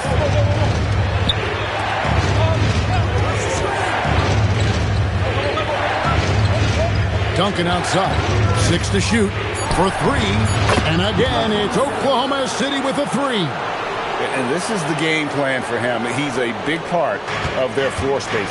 Yeah, you got to know where he is at all times, especially when he's roaming around the perimeter ready to fire. And with that, the Thunder lead is cut down to just 1 on the basket from Siakam. And here's Moncrief. Scoreless thus far. Took the opportunity when he saw it. All these threes they're giving up have really been the driving force on this run. And so Siakam will bring it up for Sacramento. Drummond with a screen on Duncan. Here's Siakam. And he gets the whistle. 2 free throws coming up. It's on Sidney Moncrief. Hey, Greg, they dropped the interim tag for Doug Christie, as he's now the permanent head coach of the Kings. Well, we'll have to see how permanent that is. The 5th head coach in the last 7 years. That seat is always hot in Sacramento.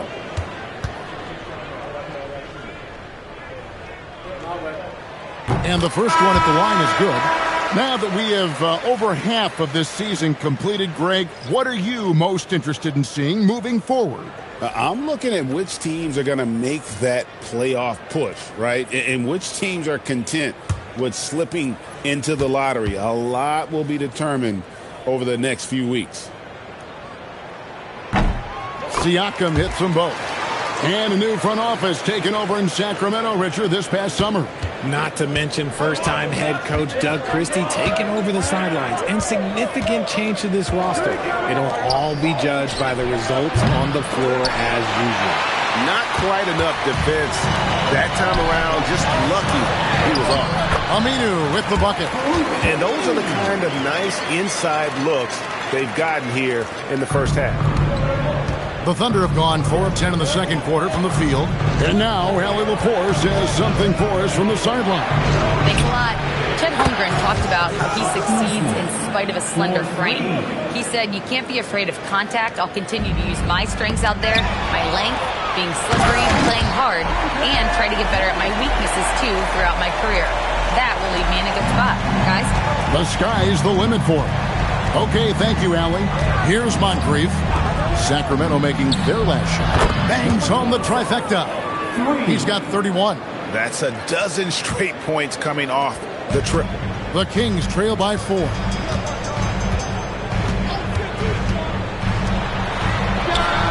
And right away, they match it with a three-pointer of their own.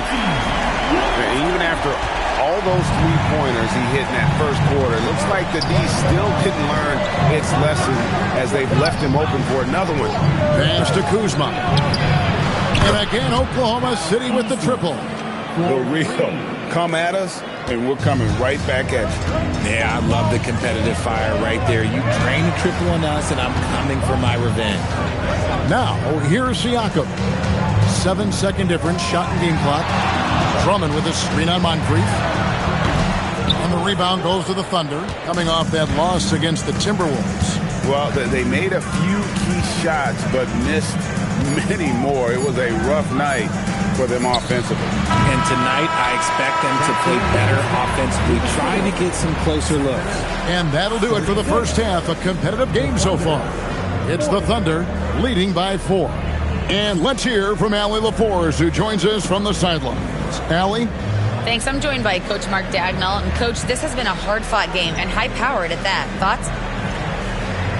Yeah, it was great offensively, and I thought we showed great resilience, just weathered the storm, settled into the game. Keep up the great work. Thank you, Allie, for that. And, folks, we'll be back with you after this short halftime break. So don't go away.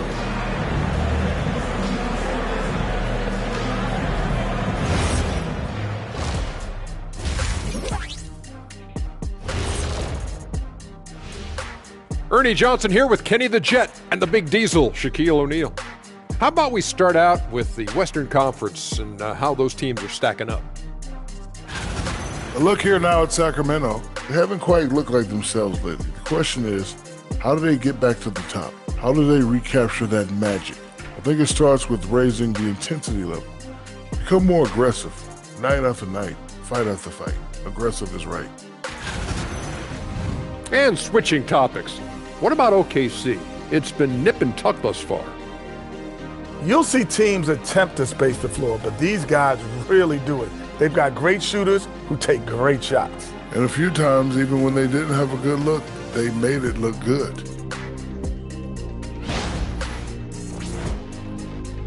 And that's a halftime wrap.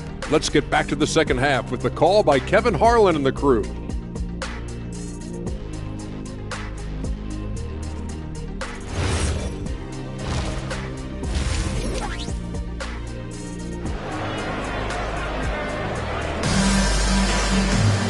We've got second half action for you, and if the next couple of quarters are similar to the first, this one could go down to the last possession.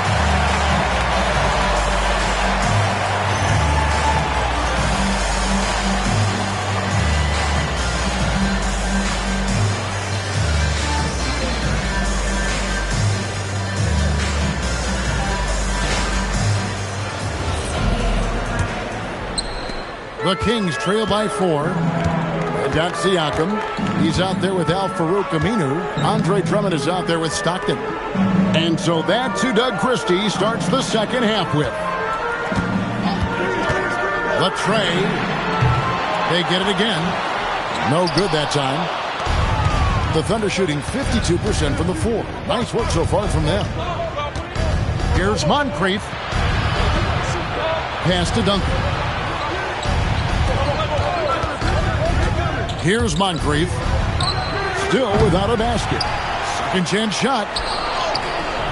No good from Duncan. Sacramento's gone past the three-point line for 13 of their shots. 6 of 13. Launches a three. Hands it from downtown. 25 points in the game. Feeling it. No doubt about it. He's definitely feeling it right now. Shooting a terrific percentage from the field. Pass to Moncrief. Now here's Duncan. Over Siakam. And Duncan gets it to go on the assist by Moncrief. Duncan's got his first points of the night. Probably didn't need the fade on that shot, but he might have thought the defender was a little bit closer. Drummond the screen. Stockton looking around. Pass to Aminu. 4 on the clock. That doesn't go on the chance to tie. Rough start to the second half for them, only getting one of the past 4 shots to fall. Stockton right side. Shot on the wing. Tries again, and it's good on the way in. Second chance points always hurt. Just not enough effort to block out. Yeah, I'm going to go out on a limb here and say they need to emphasize rebounding going forward. Any thoughts, Richard, on Keegan Murray's progress throughout his career? Well, he's become more than just an outside shooter. He's worked hard on his defense, his ball movement. Murray is growing into a multifaceted player that they were looking for. And so Mark Daigneault calls a timeout. He's going to have a discussion on the sideline.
Is a list of the guys that have been dialed in at the free throw line lately since the All-Star break. No one has been better. In the third spot, Tim Duncan. And one look at his numbers since the break, and you can see how comfortable he's been at the foul line. Here's Duncan. Pass to Moncrief. Duncan, a screen. Now Kuzma. Just 5 on the clock. Here's the three. It's hauled in by the Kings. Siakam's got his 4th rebound with that last one here tonight. Screen by Siakam. For the lead. Gets it to go from beyond the arc. 30 points in the game. Yeah, that's too good a look to give them from behind the arc. And now we're 3 minutes into the third quarter of play. Now Moncrief No scoring in this one. It's good. Just a terrific all-around scoring effort from him. I mean, it's because of that they're even in this game.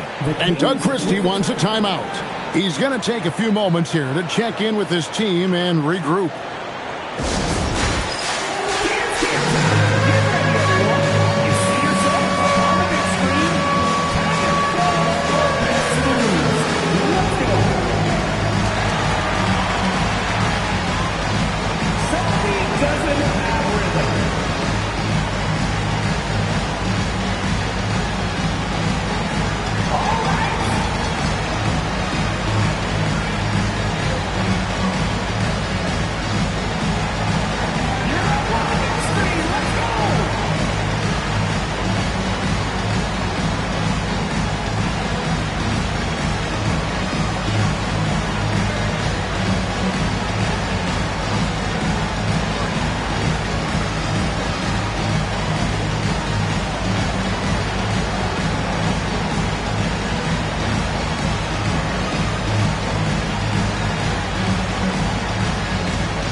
Stats for Duncan. Since the break, he's come back strong, really making his presence felt. 8th in blocks, and he's among the top 15 in rebounding. Just a powerful presence in the paint. And you never see him get nervous when he steps to the line. That's why he's second in the league in free throw percentage. For Sacramento, they've gone 3 of 7 on field goal attempts here in the second half. There's the triple, and another 3 for Sacramento. Yeah, these defenders had better start closing down on shooting. Thunder trailing by 3.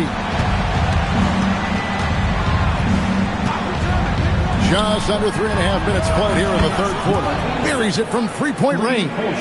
The real. Come at us, and we're coming right back at you. Yeah, I love the competitive fire right there. You drain a triple on us, and I'm coming for my revenge. And there are the Kings with another bucket. Yeah, he's shown terrific control of the pace and the rhythm of this offense. He's locked in with his teammates right now, setting guys up in perfect position. A 3-ball. Siakam pulls it in. Siakam's got 5 rebounds tonight. And so Stockton will bring it up for the Sacramento Kings. A 2-point game. Following this one, they get to host the Pelicans. And that game is the second of 2 straight at home. And really, as the three-pointers keep dropping, you get the sense that the frustration is mounting for the defense. Takes a 3. Cranes the three-pointer. He's got 39. He's just lighting them up in this game. The D's going to have to extend a little bit more, or he's going to keep knocking them down from deep. Aminu, the pass to Drummond. Kings moving the ball around. Drummond sets the screen for Stockton. And it's Aminu in the corner. Trying to answer back, but that 3 is off the mark. 1:53 left in the third quarter of the game. 3-pointer, and the Thunder another 3. Ooh, he's been the guy tonight. Really impressive performance. Stockton outside. Oh, good with the triple. Tough to hit that shot when the D is all over you like that. Now here is Moncrief. Nothing on the board. Hits it from three-point range. He's looked practically unstoppable this quarter. The defense, yeah, well, they haven't had many answers for him. And Doug Christie wants a timeout. He's going to make some adjustments to the game plan.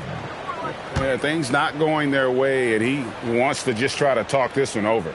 Good timeout if you ask me. They have the momentum, and Coach wants to find a way to try and stop it. Please welcome to the floor, your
Oklahoma City. Obniak comes in for Robert Parrish. And Moore subbed in for Duncan.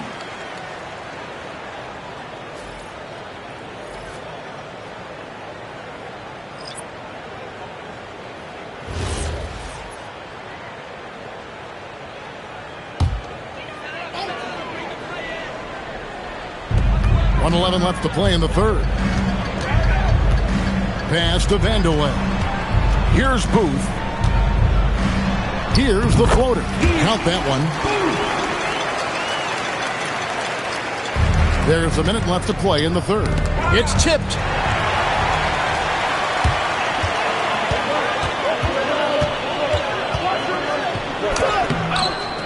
And it's Moncrief with the rebound. Oklahoma City's got more than a 50% success rate on their three-pointers since halftime. They're 4 of 7. Kuzma with a screen on Stockton. Moore passes to Kuzma. His three-pointer's off the mark. 4 seconds separating the shot and game clocks. To the wing on the left. Pass to Perkins. Here's Booth. 5 to shoot. Perkins with the screen. Stockton from outside. And it's Moncrief with the rebound. And that shot was up in time, but doesn't go in. And we've reached the end of the third quarter. Just a terrific game so far. Thunder lead by 2. Live from Golden One Center, you're watching 2K Sports.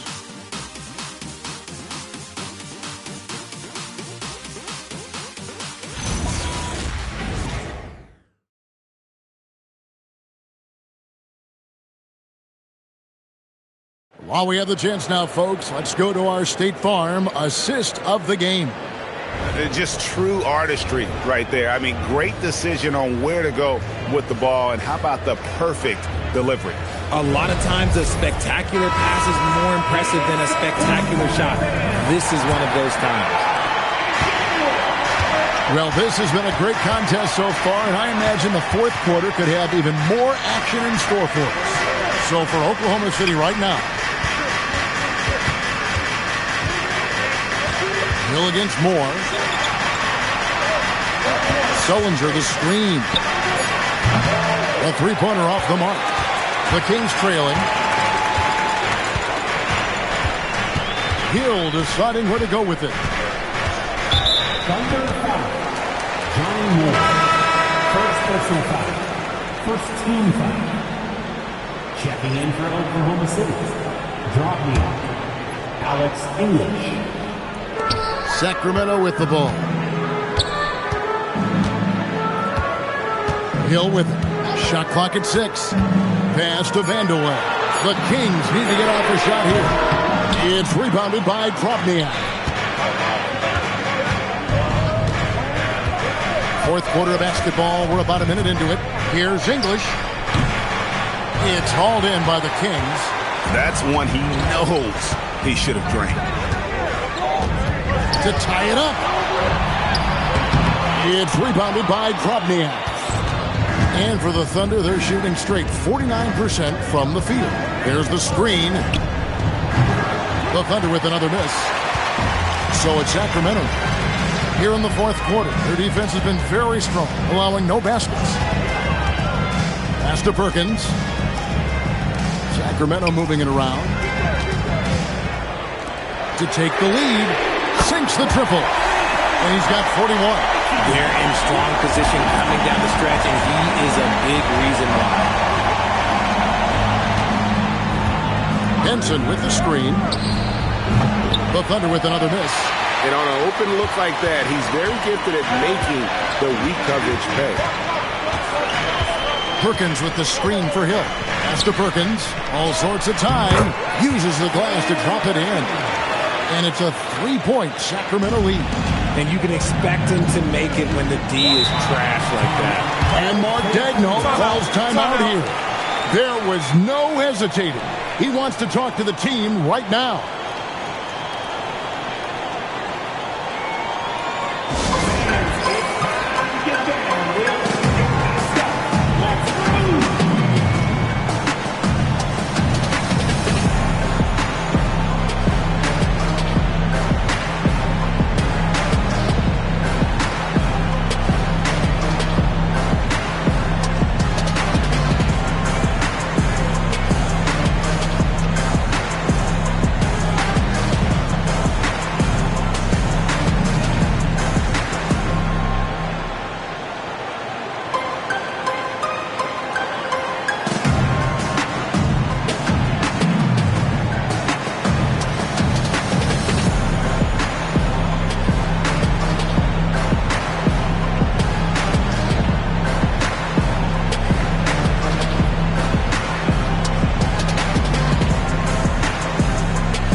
some changes here for the Kings. Andre Drummond's checked in for Cartwright. Kelly Olynyk comes in for Sam Perkins. And it's Matthews in for Hill. And now let's send it over to our courtside reporter, Allie LaForce. Hi, guys. Well, Mark Daigneault was just reviewing the plan with his team. He said to his players, I believe in you. I know what we have. It was less about X's and O's and more about the team's identity. Guys, they play for one another. Thank you, Allie. Here's Henson.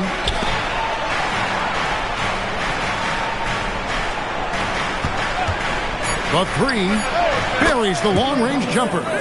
I mean, no comment, but this is just unreal.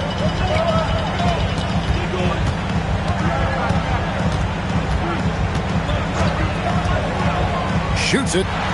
Again, Sacramento. And the lack of effort to fight over the screen there makes that an easy shot. Yeah, as soon as these guys feel contact, they are just disappearing like they're not even there. You got to show some fire and keep defending. Screen by Parrish. Lets the three fly. Yet another bucket. That gives him 51. Making it look easy. And guys, here in the fourth quarter, still a close game. Instant classic, fellas. This one could come right down to the last shot. Out left to the wing. Back to Matthews. From the arc. Vandeweghe misses. And not allowing the shooter even an inch of breathing room on that one. I'm sure they'll think twice about shooting against him next time. Fires the three. It's Drummond with the rebound. Drummond's got his 7th rebound here tonight. Pass to Vandeweghe. For three, Olynyk doesn't get that one. The Thunder with the lead. And he misses the J. I think the defense will live with him taking mid-range jumpers, but maybe just a little bit more resistance. From 7, and the shot goes in.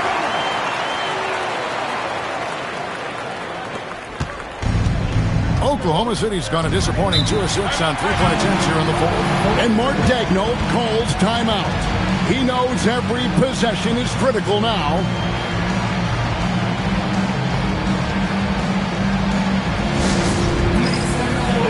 Get up out of your seats for your Sacramento Kings street team. It's your Sacramento Kings street team.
Duncan with it.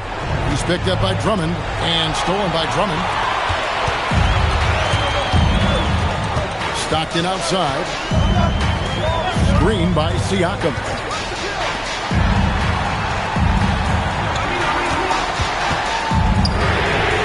Connects again from distance.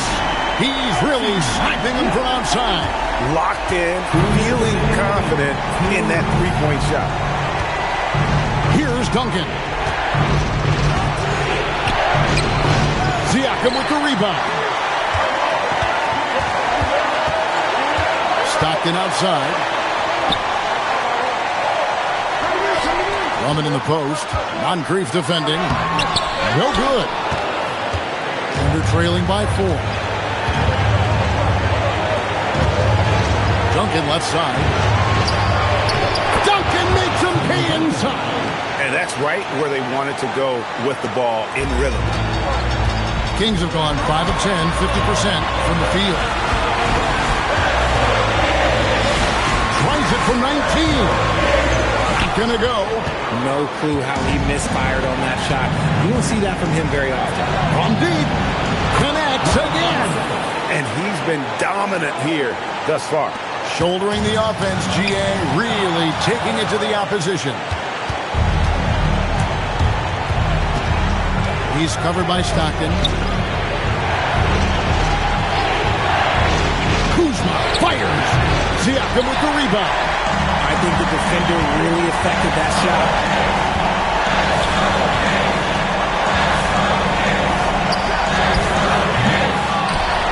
Oh, that is a big-time jam.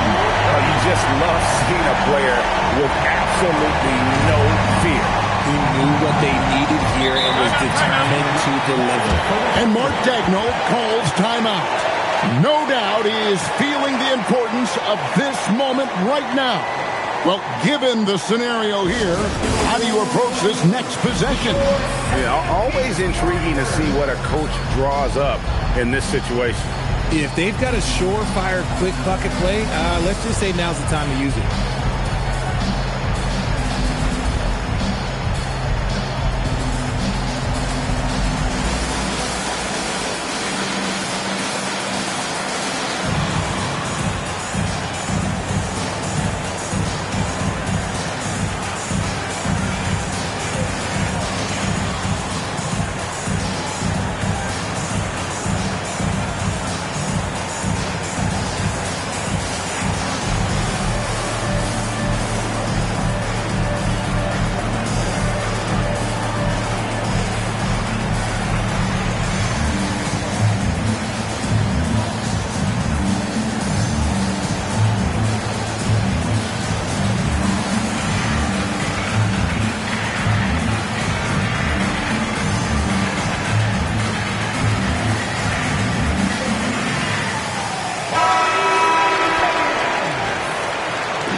Got a 9-second difference between the shot clock and the game clock. Siakam against Duncan. Releases from 15. It misses. And they commit an intentional foul. We'll see another one of those so they can get into the penalty.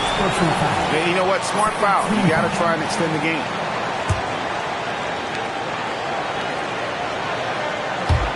And now we've got the intentional foul. First person foul. Third team. At the line for your Kings, John Stockton. 2 shots. Take a break. Take a break. 2 shots.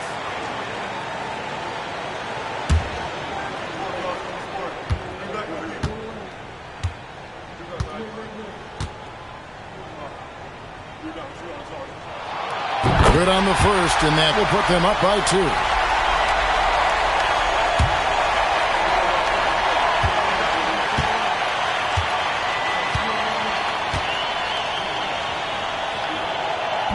He's off on the free throw and able to get that second one to drop in. Now Duncan. It's in! And he's stroking it well, but he just hasn't shown the aggressiveness that they need out of him.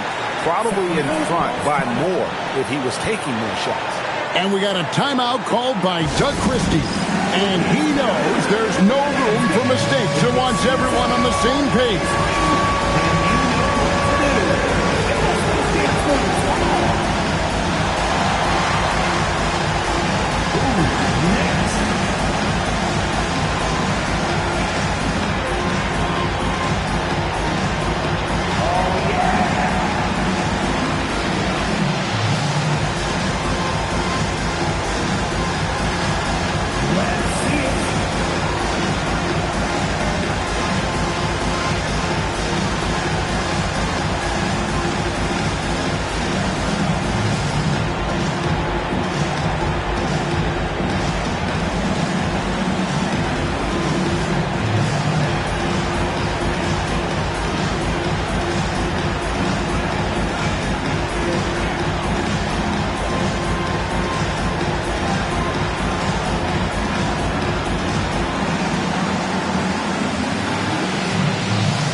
target from outside.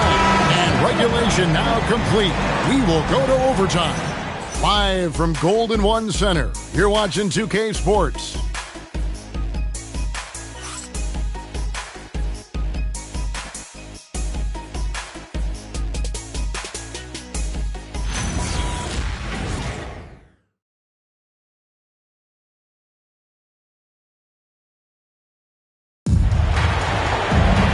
Glad to have you with us as we get going in overtime. Neither team giving an inch in this one.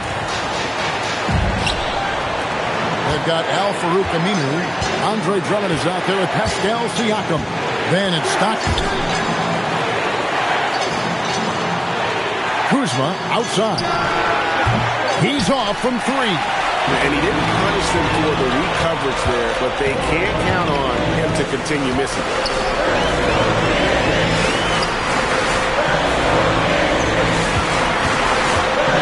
From 15 feet away, Duncan with the rebound. Smart accurate passes, Greg, are really paying off for them at the moment. And also good off-ball movement. Everyone is paying attention and looking to create the best shot for the team. Outside Kuzma. Shot clock at 5. Duncan with the screen on Stockton. Connect on the jam. And such a clutch shooter. I mean, he lives with a big shot. And when he's rolling like this, watch out. Catch up a 3. Knocks down the 3. And the lack of effort to fight over the screen there makes that an easy shot. Yeah, as soon as these guys feel contact, they are just disappearing like they're not even there. You got to show some fire and keep defending. Duncan against Siakam. Big time fade away. Taking full advantage of a gap in the mid-range coverage. The Kings trail. On Grief defending. 18 feet out. Count. They're on cloud 9. That was a huge lift for this crowd. Here's Duncan.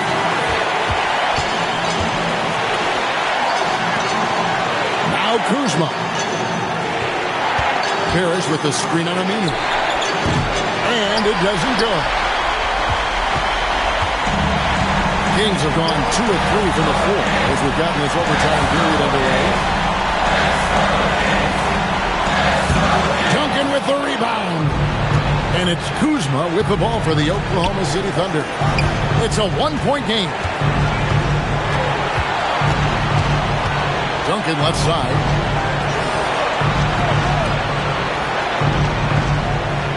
Duncan with the screen on Stockton. Lets it go from 14. Oh, the jumper goes. Defense always have their eyes on him, and then he gives it away. The classic misdirection. And we got a timeout called by Doug Christie.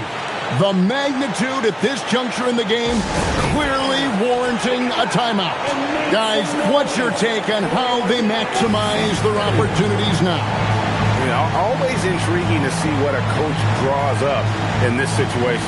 If they've got a surefire quick bucket play, let's just say now's the time to use it.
Moncrief defending.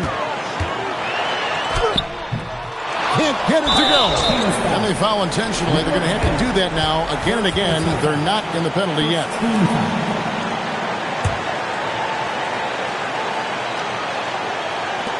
And he commits the intentional foul. Number 10, second personal foul. Second team foul. At the line for the Thunder, Sidney Moncrief. 2 shots.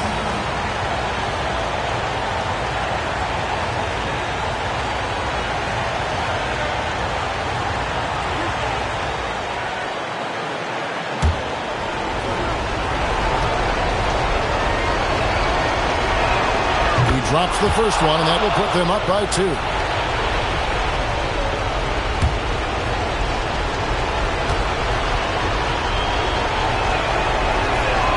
So he goes 2 for 2 at the line, and it's a 3-point game. Wow, doing all he can to give them the edge, pulling their lead out to 3 points. And we got a timeout called by Doug Christie. Coach clearly feeling the necessity to regroup with so much at stake here. Any ideas on strategy being discussed right now in that home? And if you can get a 3, shoot it. Otherwise, get the quick 2 and a foul. Yeah, time is the enemy at this point. So I think I'd go for the tie and avoid playing the foul game.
From outside, and the 3 misses.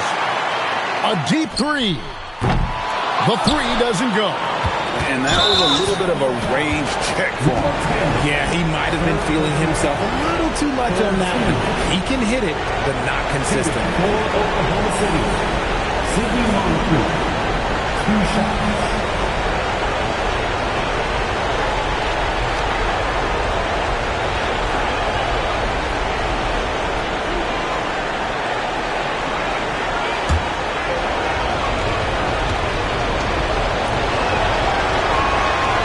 The first one, and that gives them a 4-point cushion.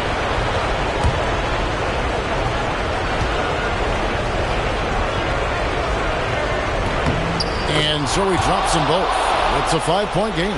Calm and cool, and his free throws put a bow on this one. Nice way to finish the game. So it's Oklahoma City picking up the win. They had to scrape and claw to push it to overtime, but they really came out in the extra period. What a ride. I mean, I thought it might end in regulation, but you know what? They came through big and did exactly what was necessary once we got into OT. Thank you for joining us. That'll do it for now. For Greg Anthony, Richard Jefferson, and Allie LaForce, this is Kevin Harlan. Thanks so much for joining us on this presentation from 2K Sports. And as we part ways, we present our player of the game.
Two defensive-focused teams squaring up here. Every bucket will be hard-earned tonight. Yeah, everything's going to be contested, B.A. There's going to be saran-wrap defense played by both of these teams. And a look at the starters for Charlotte. They've got Chuma Okeke, Steven Adams out there with Bam Adebayo, and it's Vasquez in the point guard. And it's Okeke with a rebound. Pass to Adams. Here's Vasquez. To the wing, right side. Here's Okeke. It's rebounded by Minnesota. Outplayed in their previous game on their schedule, losing to the Cavs.